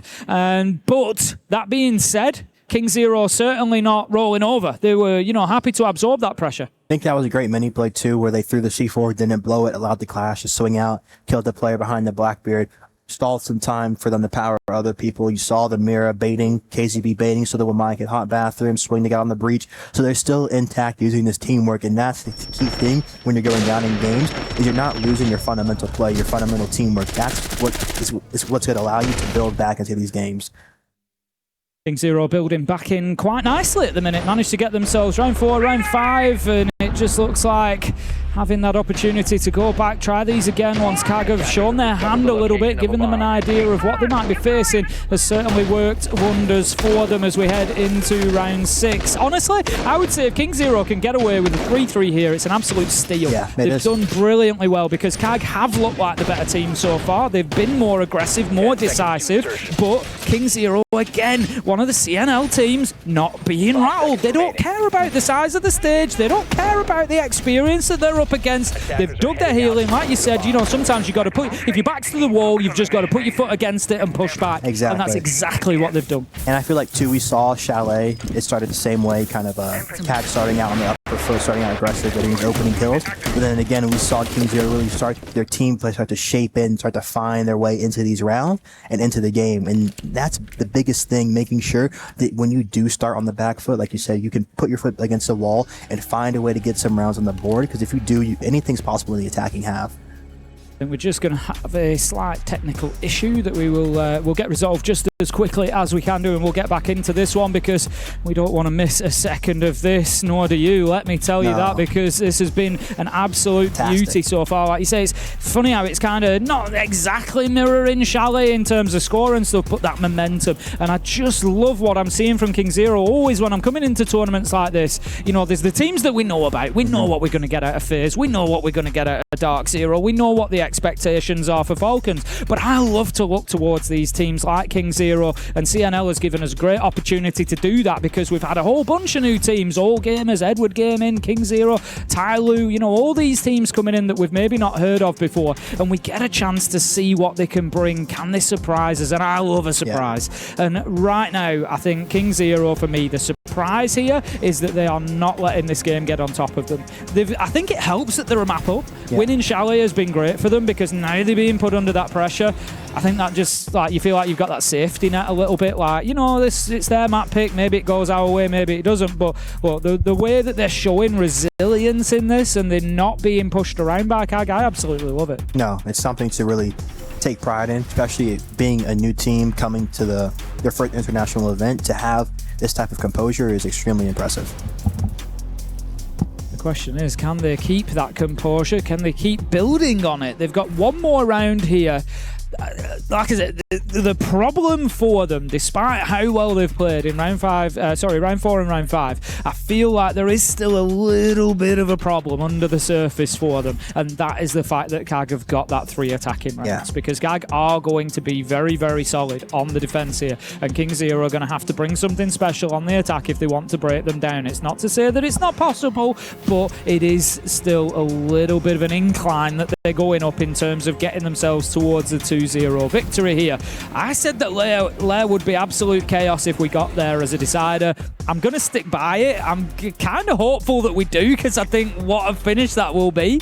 I always think, you know, it deserves, if you've got a team being eliminated and you can get yourself through to that, right, you know, that map 3, it just feels about the fairest way to do it. So, yeah. We will see if that's where we end up. But right now, yeah, I'm very, very impressed with the CNL side. I just can't stop looking at the key. It's just...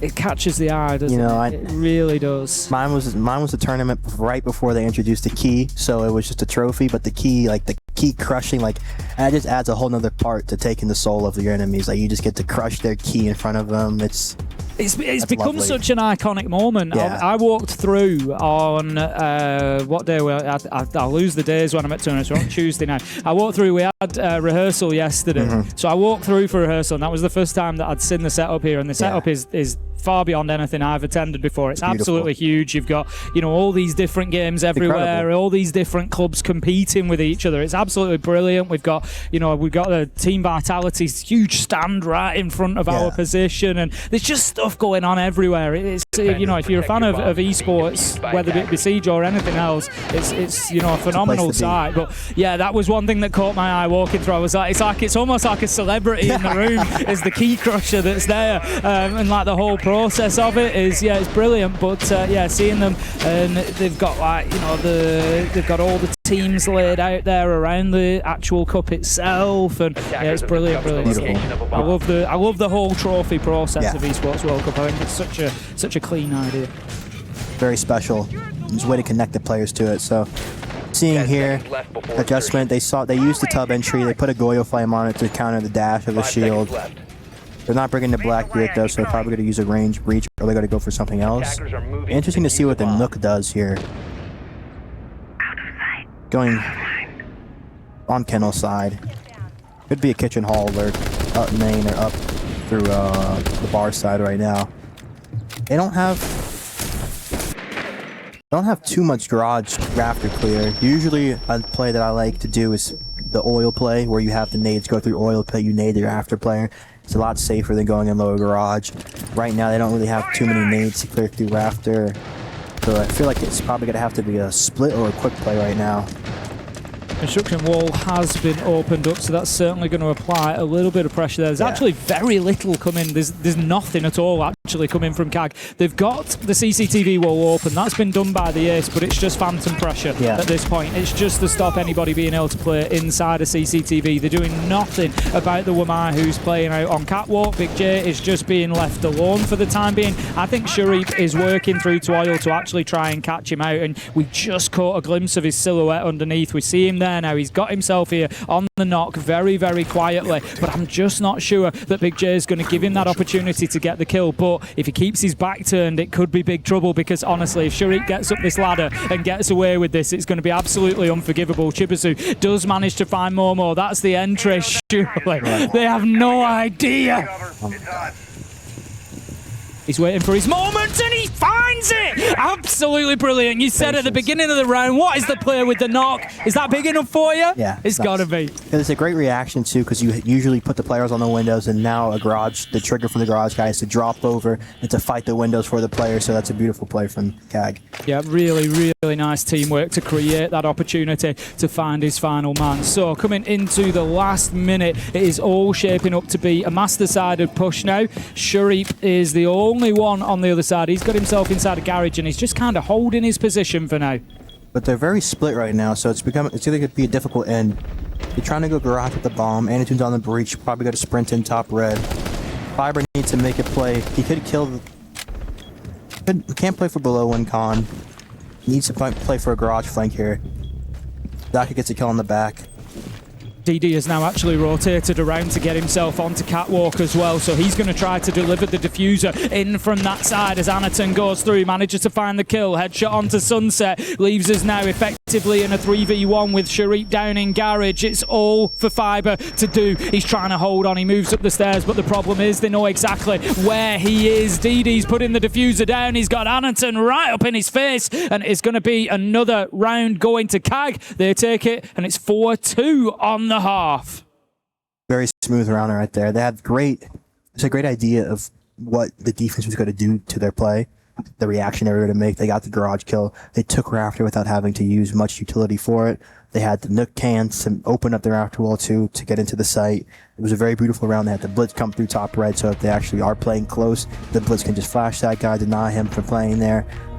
Great rounds, honestly. I feel like CAG, they really found their attacking shape and really what they want to go for, and just their executes. They were really just in sync and not really lollygagging around very much. Yeah, the little pocket play from the knock there, Sharip, I said, he's just got to back himself. He's just got to, you know, when he has that idea, he's got to see it through and go with it, and it just opened the round up. And, you know, we saw that little bit of a wobble after the rotate. There was a couple of kills went down, but ultimately against a team like KINGZERO, they are proving, you know, that they will fight their way back into these rounds. Nothing's going to be just kind of plain sailing, but CAG still got the job done. 4-2 it is on the half then. If we have a look at how things are going so far, Sharip and DD particularly standing out, and I'm really pleased to say that and to see it, because earlier on today, coming into this matchup, I said, you know, I'm looking at Anaton and DD, they were a bit quiet against Fnatic. It meant they were kind of almost playing 3 versus 5 a lot of the time. I think they had 5 kills in the entire match between them, so it was a tough opener for them. So for DD to come in here,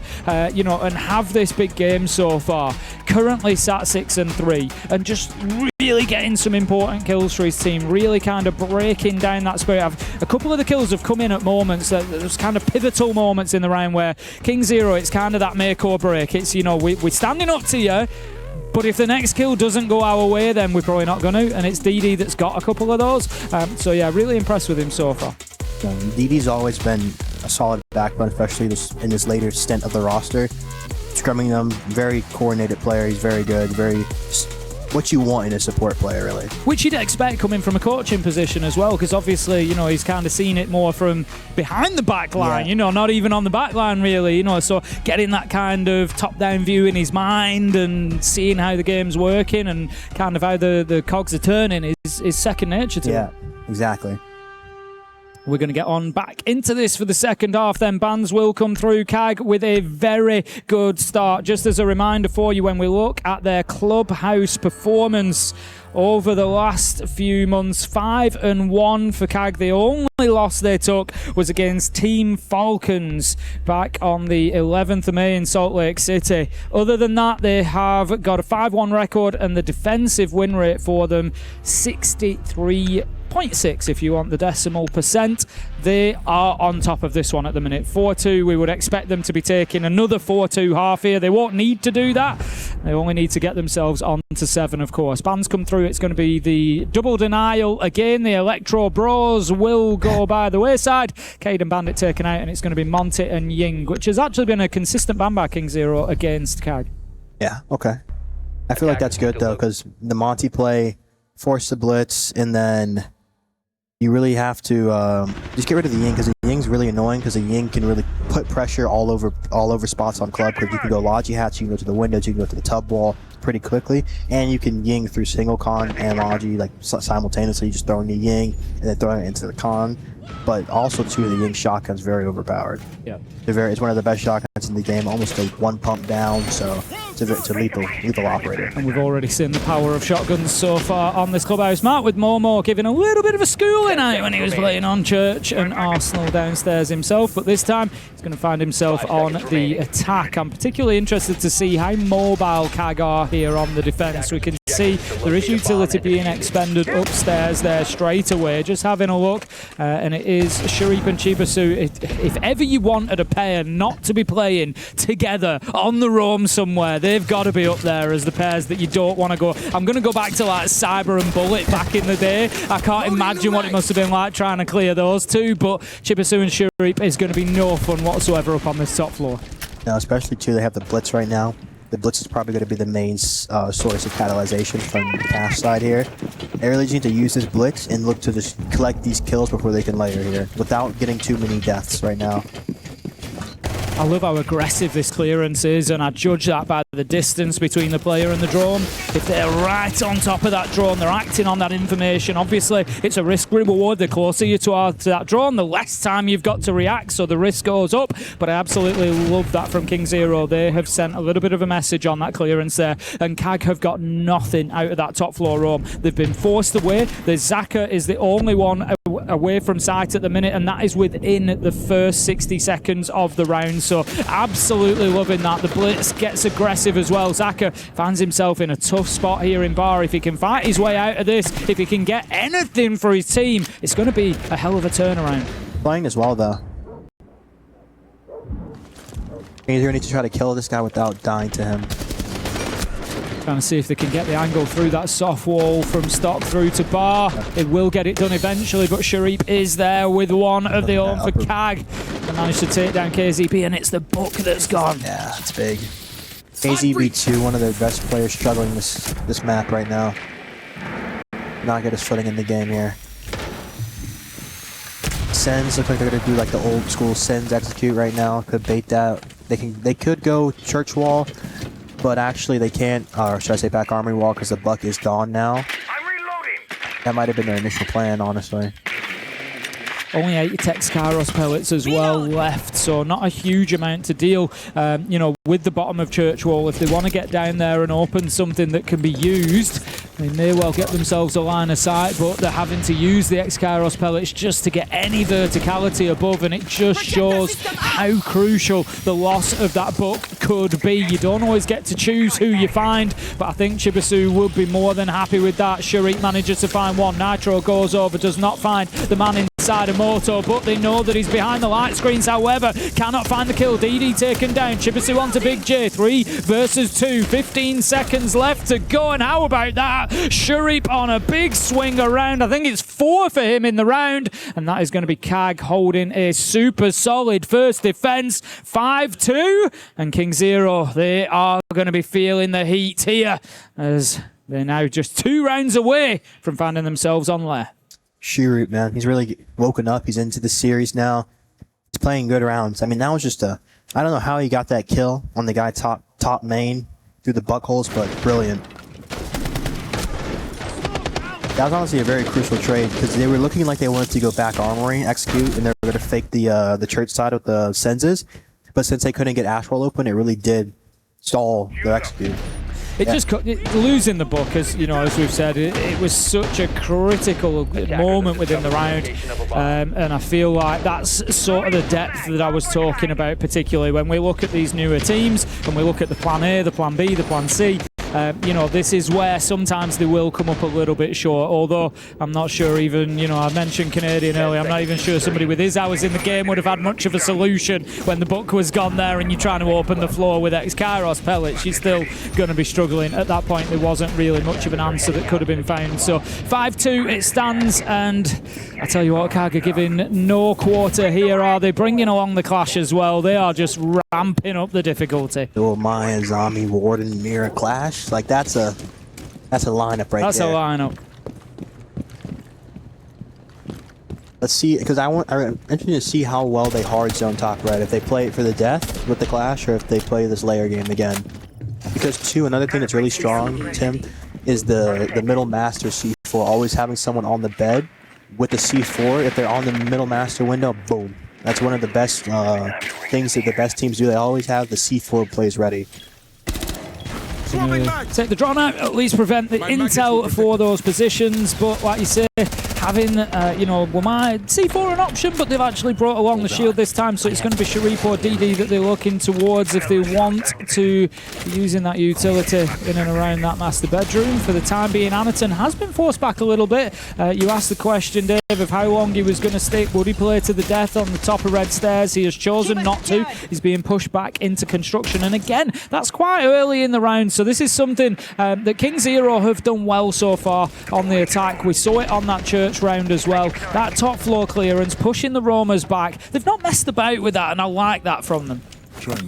Yeah, it's a very it can be hard, honestly. Some teams, they struggle clearing the cash side, but we've seen two teams just being able to sweep that control, and the round really being dependent on this later end here. Seeing how they're going to deal with the Jacuzzi extension. They have a player below to stop Jim right now, C4 below. They have a guy fighting on outside the thermite charge right here, playing aggressive. That's a great opening kill. Kills the A so they cannot get the wall open too. It's going to kill all counter pressure right now. C4 on the middle master, no, C4 the Condor. Blackbeard 1 HP. Blackbeard dead to his own nade. Not ideal for KINGZERO, especially when they need to be building some momentum. Taking that explosive onto the Blackbeard. Shield lost, leaves it all up to Big J and Fiber to get this one done. Fiber does already have one in the round. He was able to take down Zaka earlier. That's the Azami off the board, but CAG sitting pretty right now. They're just going to hold these positions and try to force KINGZERO to play on into them, and why not? They've got the mirror. I spoke earlier. I'll speak about it again. You've taken the Cave and the Bandit. It's got you those breaches quickly, but it does mean that you've got tough utility to play into. Mirror and Clash. Looking around the corner. Oh, beautiful kill from Fiber onto DD. 15 seconds left to go, and they're just starting to make a round of this, but it's that man again. Sharif steps up with a double. Just uses that intel that the Clash is giving him and manages to close out the round. CAG put themselves up onto map point. Just smooth rounds from CAG, you know, they're finding a safe way to disrupt the push. Shurip sees Gem windows close. He's playing aggressive for the ace on the rotation. Gets the ace kill. They have to rotate the thermite there, but the thermite's not as strong there because he can't get rid of the mirror window. And then they get the C4 opening, not the opening kill, but they do a lot of damage to the Blackbeard. And then Blackbeard dies to his own nade. From then on, the round is in a scramble. It's broken. KINGZERO did a good job to bring it back, but ultimately, no. CAG made the plays to just put them in a disadvantage. It feels like ultimately the real theme here on Clubhouse so far has been KINGZERO having to fight their way back in. Yeah. And there's only so much that you can do that. They did a great job of it at times on Chalet. We saw a couple of rounds won that they probably had no business winning realistically, but there just comes that threshold where you're not going to continue to be able to survive. It's much the same as we say about hero players. You can't rely on that one player turning up and delivering round after round after round. You've got to be able to get it done yourself sometimes, and KINGZERO just finding themselves in a tough spot. They did have their tactical time out there. Whether that'll be a little bit late or not, time will tell. They've got to get 4 rounds in a row here. Maybe that tactical timeout can give the coach an opportunity to give a blueprint maybe for the next 1, maybe 2 rounds. You know, when we look at these tactical timeouts, we look at coaches like Romalia for G2, who's, you know, his players particularly speak really highly of that content that he delivers, and at times we've heard it and it sounds like it's, you know, 100 miles an hour and you're like, surely that's too much, but the players are like, absolutely not. It's brilliant. He can give us 2 full rounds and we'll go and execute that plan and win them, but 4, I think that might be a bit of a push. A lot. For some of the great coaches, you know, I've been to call it a lot, and he's able to give you, like, just, if you need to, like, just boom, boom, boom. He can give you 4 rounds you can run. So it really just depends on how well your coach can see and adjust, and honestly, too, being able to know how they're going to react to some of your calls and being able to kind of, like, pre-make adjustments and counters going rounds deep. You know, he'll be able to really give you a plan, too. And then if you get to OT, he'll be giving you a plan too for that OT side. That's really fascinating because it's such a valid point that it's not about the 4 rounds as they stand now, it's about maybe the next 2 rounds as they stand now, but then it's the 2 after that are what's it going to look like when they've adjusted based on the 2 we've won. So you really are kind of wheels in wheels, you know, trying to get forward there. That's really interesting. Round, what could be the final round, round 9, is underway. We're going to be seeing a defense coming in from CAG, this time CCTV Cash. They are looking for that complete cycle of 3 to get themselves done. Now we're going to see construction wall opened up quickly by the Thermite. Big J just taking advantage of the fact that the electricity, that the denial has been taken off the board. There is no pressure at all at the minute coming from the master side. This is all garage, main breach, maybe a little bit of CCTV window that is the main focus. See here too the double extension into Rafter, Anatune hiding right now. If they don't see this, is going to be a wrench in the system.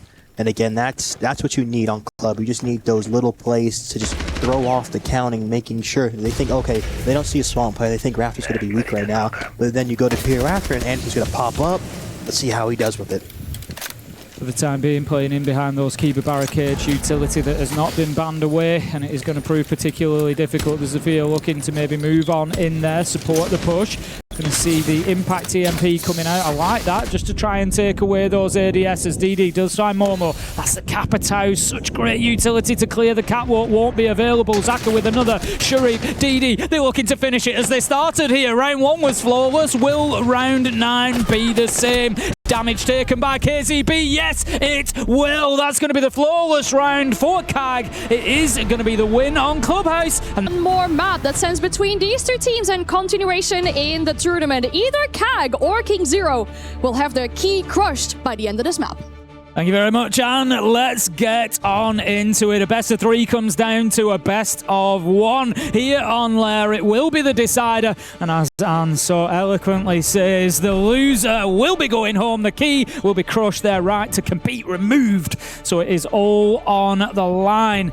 Just a reminder as well for VARREL as a club, it's particularly important to be in that club championship, to be eligible, to be active. You've got to get those top 8 finishers in 2 titles, and they've only got 2 left, including Siege. So this could be a big loss for them if they go out of this. It is not just that, but it also affects the club in terms of that club championship as well in the overall picture here at the eSports World Cup. So let's get on into it. We've got those bans, and it's pretty much rinse and repeat apart from one of them. We've got the Monty, we've got the Ying, we've got the Kaid, exactly like we saw back on Clubhouse, but this time, instead of the Bandit, it's going to be the Clash. Because they want to use that shield a lot more here.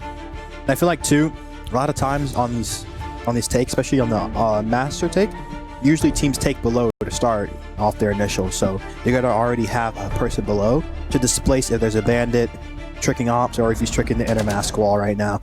Looks like they're going to hide the Bandit also. But this is also, too, where I feel like the Zofia is extremely strong, especially on this map now, with the ops extension you see teams run, and then, 2, dealing with the Bandit tricking with the stuns also.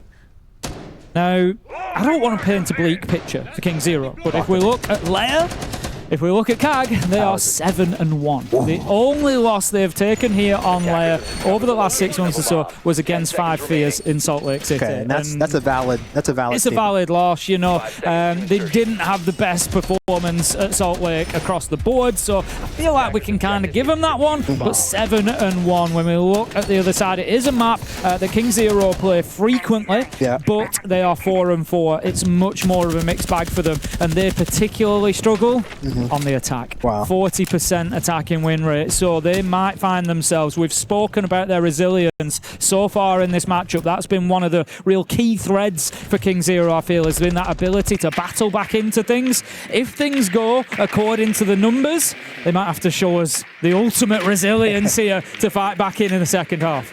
Especially here too with CAG's lineup. It's throwing the Goyo, the Zombie, the Bandit, the Tachanka. You have just amazing stall with the Tachanka. The Tachanka can sit pretty much Tetris and flame every single spot from there, denying all pushes. The Thorn's really good on the top mezzanine spot, being able to deny display. The Bandit trick too with the chest extension with the Azami. It's all winning right now from their lineup. So KZB was particularly quiet back on the last map of Clubhouse. It's going to be his job to deal with the Tachanka, I would imagine, or the Azami particularly. Anybody playing in with it behind that desk, anybody in one of those power spots, it's going to be up to the Deimos to get underneath, use those tracks, use the Vendetta, and try and get them moved, create difficulty for them to stay in those spots. So KZB, it was tough for him on Clubhouse. He's going to have to show us a little bit more here. Look at the utility taken out by the Twitch. Gonna have to wait a little while, just double checking, I think. Wanted to see if there was anything else, any other Goyo canisters that could be taken down. So leaves the 1 Bandit battery on the wall, but a lot of work done there by that Twitch. Yeah, a lot here. They already have top mez control too. So the CAG's really playing just to play the plant now right now. And for that, I feel like KINGZERO need to try to apply a little bit more pressure, split into the play. Because if you bait the Tachanka into stopping that plant, you bait everyone else to think you're going for that play, and then you're doing some nice walks around the map, you can get some nice gaps here. They're flanking below with Shuri. Let's see if they have info for this. I don't think they do, Shuri. Oh, good jiggle. Snake to challenge. It's going to be KZB, as I said, that key operator underneath to be able to prevent the Tachanka in the late round. He's done a lot of work to push Zaka on the Azami away from desk, but I'm not sure there's going to be much more opportunity for him to get involved in the round. 40 seconds left to go here, and KINGZERO not in a position to put the plant down. They're going to have to go in through the main door. Anaton has been able to keep the wall closed onto mezzanine, so it's going to be in through a single door and hope for the best. DD manages to find Momo. Chibisu onto Fiber, manages to get another onto Sunset, and CAG have won this round already, realistically, and they've done it flawless again. First round Clubhouse flawless, last round Clubhouse flawless, first round layer, it's flawless, and you feel like they just won that with their utility beautifully. No pressure coming onto them on site because of that bandit. They just kept that wall open from Ops Corridor and could just sit there for the rest of the round. And I feel like, too, you have to notice that that's their 4-1 card. They have the Bandit, they have the Flames, they have the Tachanka, and the Azami stacked for that. Sure, you can try to apply pressure, but you have to know that that can't be your end-all, be-all in the round. You have to make sure you're having a gaps display. You're opening up the Pebble side door, so you're making sure your green person is having to alter that. And you honestly, towards the end of the round, you start to use that ops position as a bait. You start to make pressure getting the wall, so you can open up gaps across the other side of the top floor right now. And I think that's where KINGZERO was lacking too. And the Deimos play it's a little bit weak now, especially with the Zofia buff. I feel like the Zofia is so strong below, especially too because with the Azami playing chess, they usually like to keep the floor to stop the vertical player from helping them. So the Deimos below it's still kind of iffy. Like, you're just really down there, and you really do notify them when you're down there, because when you track, the player who's getting tracked can fight you, and the player who's flanking you is going to be fighting you, so it's just a difficult situation to be in. Yeah, it was definitely a little bit ineffective in the round overall, because, you know, Anaton is one of the key players in that position that you need to be moving. You need to be getting that wall breach so that you've got that entrance into sight. And he was just playing on it. The floor had been shut out, but he was just playing on it because he knew there was no threat coming from underneath. And Sharif helped to a degree by going underneath and putting that pressure onto KZB. But yeah, they definitely needed to be gaining more out of that. The verticality this time is going to be coming in the form of Ram instead. They are attacking onto the basement this time. Just having a look across the lineup of CAG though, look at that two top floor, Sharif and Chibisu, the dynamic duo once again up there to cause problems, and cause problems they will. That's going to be Big J taken down. Sunset seriously damaged as well. Hard breach off the board. They've got no hard breach options whatsoever now. Big problems already. Very tough, especially the site being so hatch dependent too. Yeah, they're just playing really well right now. Oh, well, 3v3 here. They do have the Ram, a lot of vertical pressure right now. They just need to look. You could maybe look for a filter stock split here with the vertical pressure. But obviously losing the ace is going to be hard because Rocket Hatch is going to be closed. And I'm not sure if the range hatch is open here. Let's see.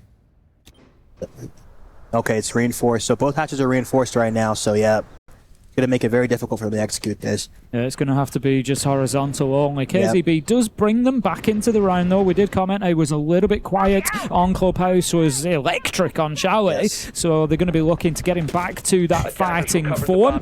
We see a little bit of a last minute reinforcement. We don't often see them at the halfway mark, but I do love a pocket reinforce. We're going to get the bandit batteries down because of course CAG now know what the win conditions are. There's going to be no verticality coming onto them, so they know that they're going to have, apart from, you know, Ram can open up a few angles, but they're not going to be able to drop into sight from there. That's the key. So they're going to have to come down somewhere like filtration or through warehouse. And CAG are just looking at that and saying, right, let's batten down the hatches. Let's seal up anything that they can. So can we stop filtration? Can we make that more difficult? Yeah, no problem. Force them onto a single door, and then maybe they have to come through drum, have to come through warehouse. I really like that from CAG. Yeah. Looks like they're going to do what I said. They're going to be doing a stock filter split here. IQ going to walk in with a nade. They're going to walk down filter with a bomb, tap the plant. The only difficult thing right now is the Ram still has the bomb on the verticality. Gonna need to rotate here, down filter, to waste time. Going to be low time right now. 3 foams to cut sites, 1 C4. The problem as well with Ram having to deliver the diffuser into sight is you've now got nobody above. You've now not got that vertical pressure, and as soon as Cyclops realise that, they can just start getting aggressive. DD manages to get a double Zaka onto Momo to finish it off, and I feel like, yeah, there was just a little bit of disorganization from KINGZERO at the end there. It was almost like the last player you want that diffuser on is your ram above. Yeah. And it's like, oh, I've got the diffuser, I'm going to have to bring it because there's only 30 seconds left. And then, because really what you're looking for, if you're trying to plant inside of that filtration door, you want your ram holding everybody back. You've got to be holding that cross so nobody can approach and get the angle onto your planter. And you've just lost all protection there, and DD takes advantage. Especially, too, you could see the smoke faded actually when they actually got into the site. So he had thrown it too early, and it took the time. They couldn't actually use it to their advantage right now. Maybe KINGZERO to slow down a little bit here. They have the snake, they have the Dokkaebi up. Maybe bring a little bit better ops, but they want to go for these full map clears so they can just get this initial info. Because they're just playing light double roams and just playing gunfights right now. Bringing out the blitz again. And winning gunfights. Yeah. Sharif managed. I think the double from, Sharif up on top floor just really set them up for it, losing the shield as well. The shield and the ace too, like opening kill, it's like officially taking out of the round. I think if you can open this is the other thing. You've got to look at the operators that have been picked there, and I'm looking at the IQ. And I'm thinking, what reason have they given you particularly to bring the IQ? Yeah. We've got no Valkyrie on side. We've got no Vigil on side. No Echo We've got no Solis, no Echo. I'm thinking, what reason have they really given you to bring that operator? Could we have brought somebody that maybe gives you a secondary breaching option so that you've then not got this pressure on the ace, who's then going in entry on top floor almost because they die in first? Yep. If that's your sole hard breacher, they can't be going in first and taking that fight against Sharif like that. So, yeah, a few I think, little bits of disorganisation from KINGZERO there. But again, CAG doing really well to punish them for it. Let's see, most time for this setup, guys, they usually do a 4 top. Usually one in sight, playing the rack side. They have the bandit there, the trick, slow the wall. Zombie on green extension right now. They're going to be clearing Skybridge over with the gridlock blitz. It's all very standard issue here. They have the souls above for the wooden column with the smoke, so the smoke can use it. Great clear through on the green extension. Fiber rips the head off Sharif there, and I tell you what, you don't get to pick them, but I'm sure that is exactly who they would have chosen to take off the board first. KINGZERO get themselves into this. They need to be winning this because, of course, CAG, they're going to continue this rotation. They've got their 2 primary sites. A lot of games hinge on that tertiary, on that third choice site, and being able to get the wins on defense. So, great start from KINGZERO. The problem that they still have, though, is going to be Chibisu. But looking at this, he's not the player that's actually playing up above at the minute. It's going to be Anaton and DD that are up there. Personally, I'd kind of like to see that the other way around. Yeah, looks like they're going to be going for a flank here on the Skybridge player. Big J with the kill, holding him down. They do manage to fight their way back into things a little bit as Anaton does manage to find Big J, but it's going to be now a 1v3 with the diffuser down on the ground. And I spoke about disorganisation on the side of KINGZERO. I don't know if CAG have maybe just been the victim of a little bit of the same there. Like I said, just opening not maybe kill really took him out of the round. Yeah, just not really having the right players in the right place at the right time, and KINGZERO have been able to take advantage of that beautifully. They're just going to leave this light screen up. There's absolutely no reason to change it. Let it fighting through it. It's going to be 15 seconds left to go. Not much chance that this gets won out here. I think now is the time. They're just going to get aggressive on the blitz. It's going to be Momo backing him up. Manages to get that final kill, and KINGZERO, they really needed that round. 3-0. That would have been a big, tough start for them to overcome. We expected them to go behind. We know how good CAG are on the defensive layer, so it's kind of par for the course at the minute. I don't think KINGZERO need to panic, but I think they do need at least one more round. I think they really need 2 more rounds. Yeah. It needs to be a 3-3 or better, but we'll see how they do, and we'll see who the next ban is that comes in.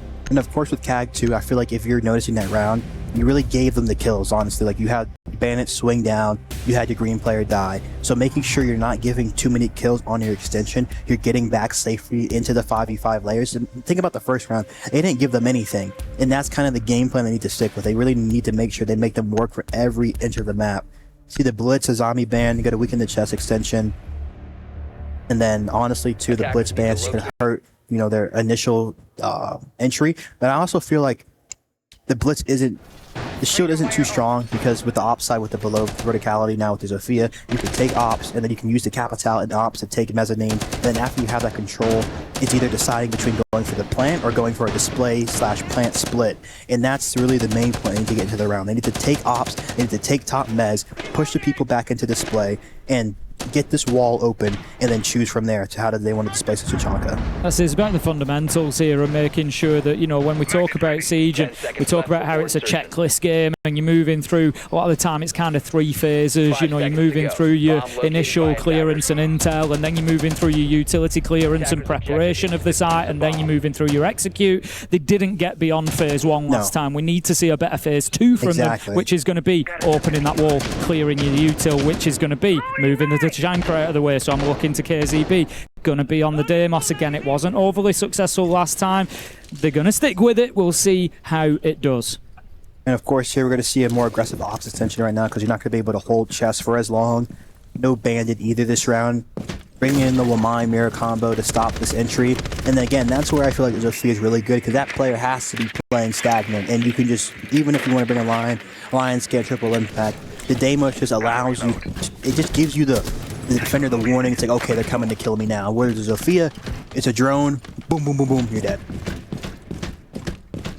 Sunset is going to look to take ops quite quickly here. Going to be something that we've seen consistently from KINGZERO. To be fair, the CNL side have certainly not been shy about getting into the map. We saw it on Clubhouse. It didn't really pay off for them too much, but they are happy to get in there and look for that early map control. Twitch drone is going to go through, just pinging out the mirror, but I think maybe, don't know whether they're just a little bit cautious about spinning around the back of it to try and take the glass out of it at the minute. Not quite in position and ready to do so, but there's nobody playing in there at the minute. So they've got that cleared out and they are ready to start taking mezzanine. Where is Big J and what is Big J doing? And I hope that Big J is opening the wall into Mask from Ops Corridor. I think that's exactly what the Ace is going to be doing now. Where there's a lot of damage to the Blackbeard. Essentially the Blackbeard's out of the round now. Hit by really nicely placed Magnet. They just don't expect that at all. He's going to send a flash in this time. Just, you know what, I'm going to make sure that there's no more of that Wamai utility in place. KZB much better. Takes down Sharif. I'm not sure if that was underneath or not. Sharif trying to clear him out again, but this time the Deimos stands up to him, and that is going to mean he's available in the round. Beautiful throw though, just uses that big arm. Zaka managing to get the kill onto Big J. That takes the Ace down, but I believe the breaching work has already been done this time. 2 in display. They're in a difficult spot right now. Chibisu, just the Thorn shotgun. Well, he's just, you can just see he's comfortable here. Oh, he gets out with his life. Difficult. They have to flank from below too. It's tough right now. CAG is really comfortable on this map. I'm seeing. Chibisu doing some great work with the machine pistol there to just really cement this one. We've got KZB. He had the diffuser in hand as well, so down the fact that he's down but not out also means that that case is in no man's land.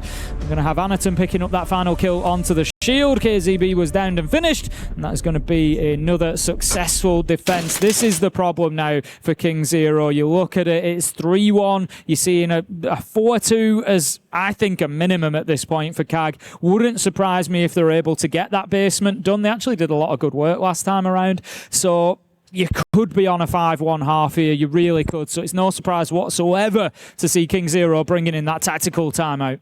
No, of course. Especially that last round too, Tim. The main wall wasn't even open, so you're just allowing all your players in mass to just play aggressively. Think about the Blackbeard.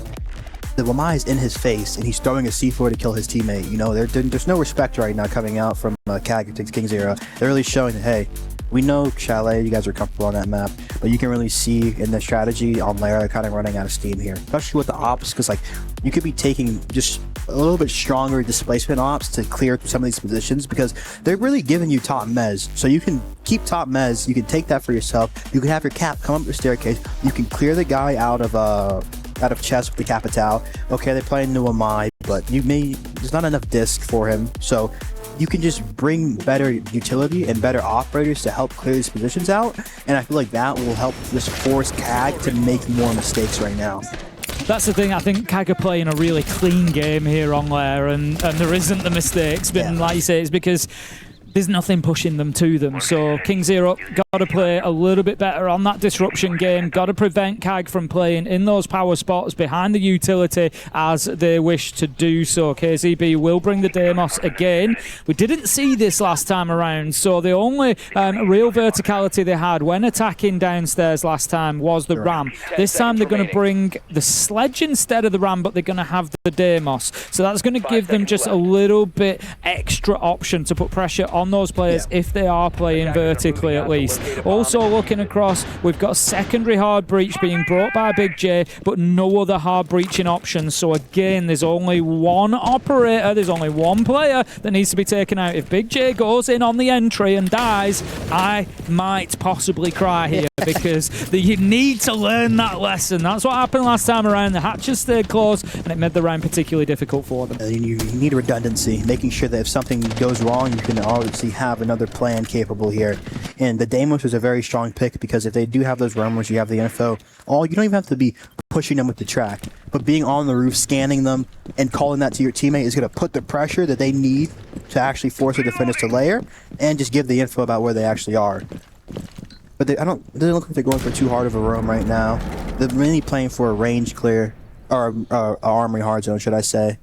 Actually, no, they're just playing, they're playing really passive. They're playing for the little old school, little filter hard zone right here. No zombie though, so it's just a smoke.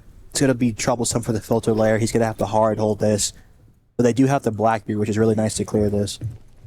Yeah, this really should be something I think that KINGZERO maybe identify as, you know, we were talking about identifying those weaknesses from CAG and taking those opportunities, and this is certainly going to be one of them. But at the minute, the Blackbeard not really in position to be able to challenge that smoke just yet. There's a lot more droning going to be done. We're halfway through the round here, so again, time could become a factor as it did last time around. They were kind of trying to push in with 20 seconds left to go on a single door push, and it just didn't work out for them. Let's see. Going to be doing Vert with the Sledge right now. It's going to be on the filter clear. 3 players filter side.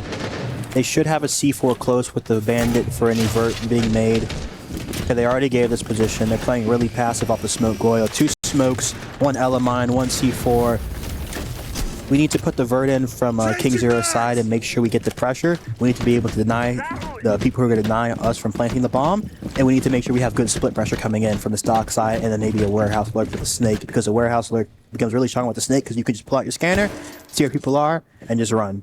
I like that this time around we've got the diffuser in the right place. That's good. Sunset's got it on the Blackbeard and it is in position on that door. We've got players up above who can hold those vertical angles. There is a possibility here for KINGZERO to create a little bit of space and put the diffuser down, but Sharif does manage to take down the Sledge, and that's a bit of a problem because there's only Big J up above now, and if Sharif chooses to go and find that fight and takes it and wins it, then it could spell the end of the round for KINGZERO. So Big J particularly important right now on that sense. We're going to have another challenge coming in. How about that though? Fiber manages to get one. Big J wins a fight onto Chibisu. Anaton does take down the shield. 3 versus 1 as CAG stand tall inside a sight. Sharif with the final kill above, and that's going to be CAG taking another. It's 4-1. And again, beautiful round, giving them the space, making them execute. And what happens is, in the execute phase, you really do have to make sure that if there's a flank coming, you have to make sure you have speed and pace with your execute. I'm not seeing KINGZERO get into that spot and explode. They're getting into that spot, they're droning, they're slowing down, they're really telegraphing what they want to go for. They're allowing Sharif the time to flank up yellow, retake the vertical play, and actually, because what happens is he's holding the rocket hatch for the Ella who's fighting stock, so it allows them to play aggressive in Toxin to retake stock, and if you retake stock, you can deny the plants. So it's just, they're playing beautifully off each other, so I'm just looking for KINGZERO to just really try to take some more tempo to really throw them off. Just prevent them making those alterations because the plant's already happening or because the round's already been taken. So like if the flank's coming up, the plant's going down, so there's a timer, but there's no duality in their plays. They're allowing CAG to make the play, and they're not making any plays besides their own set play that they have called. See if they can change that up here in their final attack. You feel like this is a make or break round for KINGZERO in terms of the eSports World Cup. A reminder, best of 3, we are on the decider. The loser will go home. Their key will be crushed. They will be our first elimination here in Paris at the eSports World Cup, and nobody wants to take that title, but right now KINGZERO look like they are up against it, and that will of course impact the players as well. I'm sure Oh, the nerves will start to kick in a little bit. They've shown great resilience and a great, ability to deal with that pressure so far, but this is when it really means the most. So, just having a look through the lineup of CAG, it wasn't a particularly great defense from them last time around. They got themselves a little bit kind of muddled up and players in the wrong places, in the wrong positions, and this time we'll see if they can do any better. They're only going to be holding the top floor with 3. It's going to be Zaka, Anaton and DD that are up above. Usually you'd maybe see that as 4. I'd honestly like to see Chibisu up there with them on the Solus. I'm struggling to understand why he's playing so hard down on that middle floor. Yeah, usually the solos is really nice too, because usually you bring the smoke above with the solos, so if they do sends, walls, smoke plants, you can smoke, you can Tachanka flame the actual the plant spots. So it's a very good combination play, but maybe he's just playing to see the flank and being able to just kind of flank off of the clear here. Hard zoning with the smoke inside a server. Again, it's just extremely slow from KINGZERO. You just feel like maybe those nerves that I spoke about are starting to take their toll, the pressure mounts, and instead of checking once, you check twice, you check 3 times, you just make sure. Yeah, that's the thing, guys, you got to worry about if you have the laser on, making sure where you're ADSing. I don't think Anaton saw it right there, but... yeah, didn't. Got though. Oh. Good play. Going to have the Blackbeard taken out by the Nitro, but it doesn't really matter as 2 kills come in, and that gives a good opportunity for KINGZERO to start building something here. But Chibisu with what could be an important trade, taking down the sledge. 2 versus 3.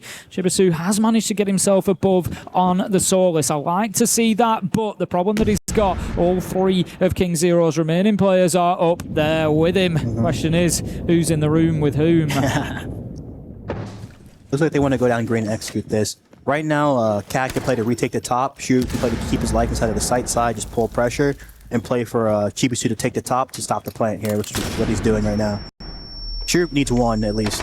It's the guy going above, that's big. He has a vert too. Walks, oh, they missed him.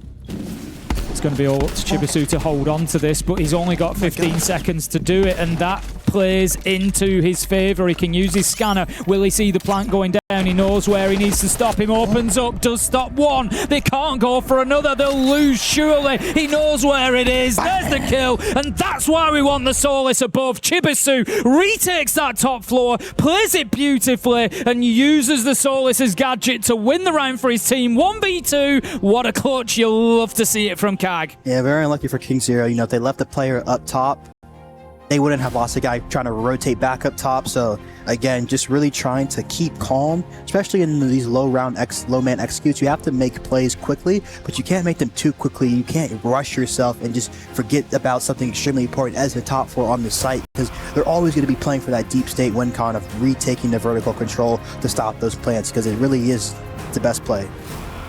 How easy is it in a game, you know, maybe it was something you experienced, maybe it wasn't, it comes down to each individual player's mentality, I'd imagine, to kind of, do you ever experience just getting completely lost in it? And like, because the pressure's on and, you know you may be facing elimination, something like that, and thoughts like that where you would normally just stay above, and you know that one of you just needs to stay above, but then you look back at it afterwards and think, why did I go downstairs? And maybe you're just not, you're kind of in the fog at the time, no. and you don't see it. I would definitely say grand finals in Charlotte against DZ, I was definitely in that state of like, it's just like, it's basically kind of like that neutral state in the grand final, because everything is out there in front of you. You just have to be the team who takes the advantage, takes the gaps.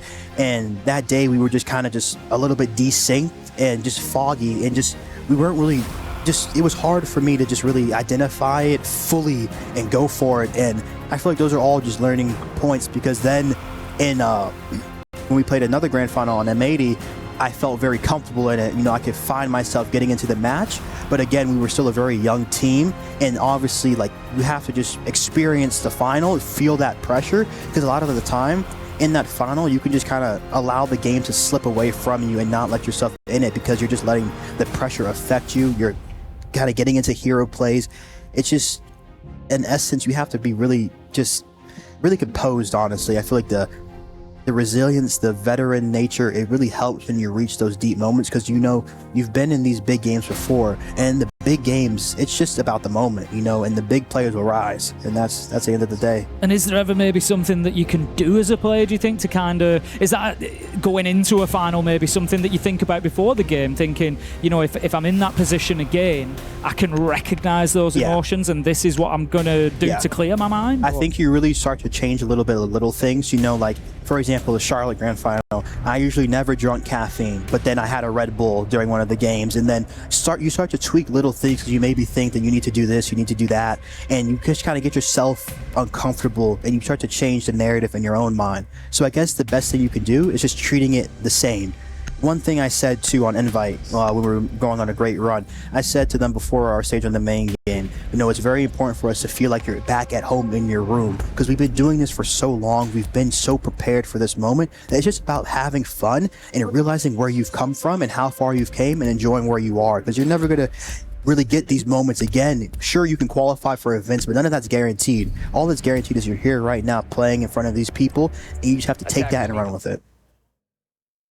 Okay then, let's see if KINGZERO can take it and run with it here in the second half. They're going to get themselves onto the defence. CAG managed to get 5. KINGZERO have to do better. 506 is all that will keep them in this, and it is not looking good for them right now because CAG are in the driving seat. But let's see what they can bring on the attack, because in Siege, as we know, absolutely nothing is a given. We're looking across that defensive side. They're going to be playing into Mira, Tachanka, Azami. All the strong operators are there. They haven't brought... I love to see a clash. I love hot and cold on the clash. Plays it around the desk. He's a nightmare. Very good. He's so good there. I've seen him win so many rounds here, and we don't see a lot of other teams, you know, necessarily bring that clash in that position to say how powerful she is at the minute. So that's not going to be something that they do here, but I think KINGZERO ticking a lot of boxes on that lineup. Very good. And the mirror is also very nice. You know, I know I don't want to leak too much, but I know a team, an EU team, you know, if they play Lair, I'll try to make sure we watch for it, but they have a very nice two-brow mirror strat where they give ops, and they have a nice two-brow trick with the mirror with a nice angle. So it's a very good, there's a lot of possibility you can run here. Rotero drone's going to go in then and just start clearing out elbow a little bit, get rid of that barbed wire. It's going to be about getting into ops as well. DMR's just so useful at the minute. Not only do they do a ton of damage, they pack a punch on those Kiba barricades as well. So that's going to be Azami force back now. We see Momo just dipping back into more of that mezzanine position at the minute. Needs to make sure they don't overstay the welcome, because I think it is going to be up to Momo to kind of try and hold on to that desk position as well. And right now it is opening up in front of CAG. There's nobody on the office side. Everybody from KINGZERO has been forced deeper than that. You see they do have the double mirror for the inner, for the outside wall, and the wall from ops side. Going to make it hard for them to open. They don't have any range breach too, so honestly, they probably won't be getting these walls open. So I think it's going to come down to how they want to split top mezzanine side and display side here. Saying that there's absolutely no breach available at all. No hard breach gadgets, so they're going to have to work with the doors. There's no two ways about it, and we'll see. It's a interesting lineup. I was going to say, is it maybe a little bit of an overlook from CAG, but I'm sure that they've got a plan particularly, and I am almost certain that it involves Anaton on the Blackbeard. 1 minute 10 left to go, and still fighting their way through utility. They do have full control of mezzanine now, so they can start building from there, but the Chanka Shimika canisters start going out into display, and this is not going to be easy to grind their way through. No. They need to really just try to find a foothold in. Yep, here it is. Display gap in the split. They take it back. They'd be able to plant here. There is the foothold they needed. KZB does start fighting back. Chibisu there with a double up, and that's going to be CAG closing out the round, and that puts them on map and series point now. Just one more round will do it, and that is, of course, very, very worrying for KINGZERO now. They have to be right 6 times in a row. 5 to get overtime. CAG, they only need to be right once, and it looks like they've got all the answers to this test at the minute. They come in on the attack. It doesn't matter that they've switched sides. They're just showing a true dominance on Lair. Yeah. It's just right now, I feel like KINGZERO are running out of steam with the strategy. Again, you saw right there, they pulled the pressure CAG, making it think they're going for the mask wall, and they had the people walking pebbles, walking top green. They had a person hopping display with nades so they can clear the traps off so they don't know. They had pressure inside a bathroom, inside a mezzanine hall. So they did all the right things to make them think they're going for that default play. Because KINGZERO, they don't know they don't have hard breach. They don't know. So it's like they're thinking they're going to get the wall, they're going to go for the default play, but then next thing you know, Chibiu's in the site. So it's just a great play from CAG, recognizing where the weakness is and what they can do to exploit it. Yep, that bit of opportunity spotting paying off, and CAG find themselves now attacking onto the basement floor. And 10 seconds remaining.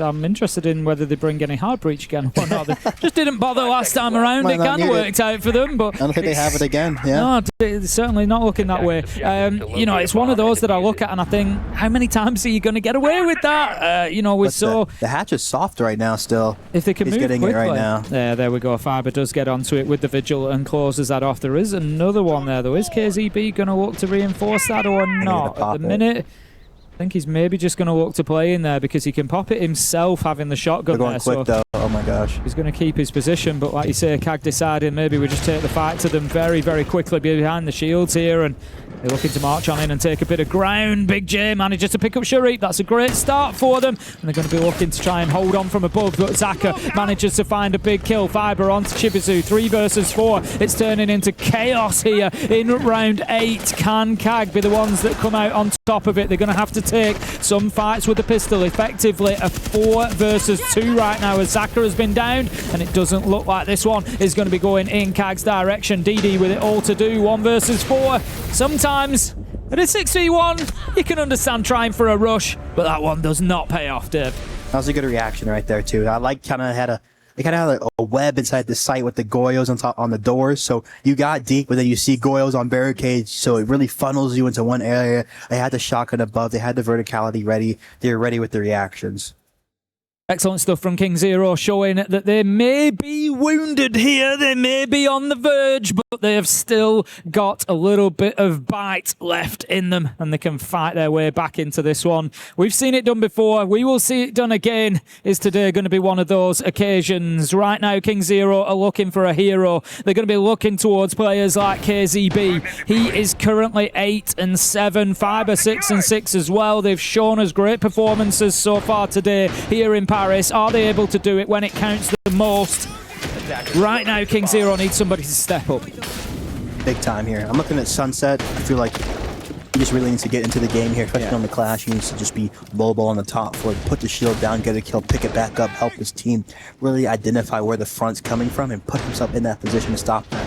I feel like that's what the best thing is about the Clash, is putting your IGL on the Clash, like when Hot and Cold's on it, and it allows the IGL to really see different plays and actually move the team around and move himself around where he needs to be to stop the attack. So I feel like it's very good. It's almost like having free cam for the RGL, just to go around and have a little look at what's going on from each different angle. But I think that the problem is for KINGZERO here, things are going to get a lot more difficult because, of course, CAG last time, they tried a little bit of a rush. We're going to be cheeky. We're going to see if we can walk into sight, see if you're going to leave a gap. They're not going to play this round in that way. No. So right now, KINGZERO, they stood up to the challenge last time. They're going to have a much different challenge facing them now. And here, I like this lineup a lot. This is one of the best lineups. You have the Grim for the display side. You have the Capitao for the Mez clear. You have the Ace breaching. It's amazing. Finally.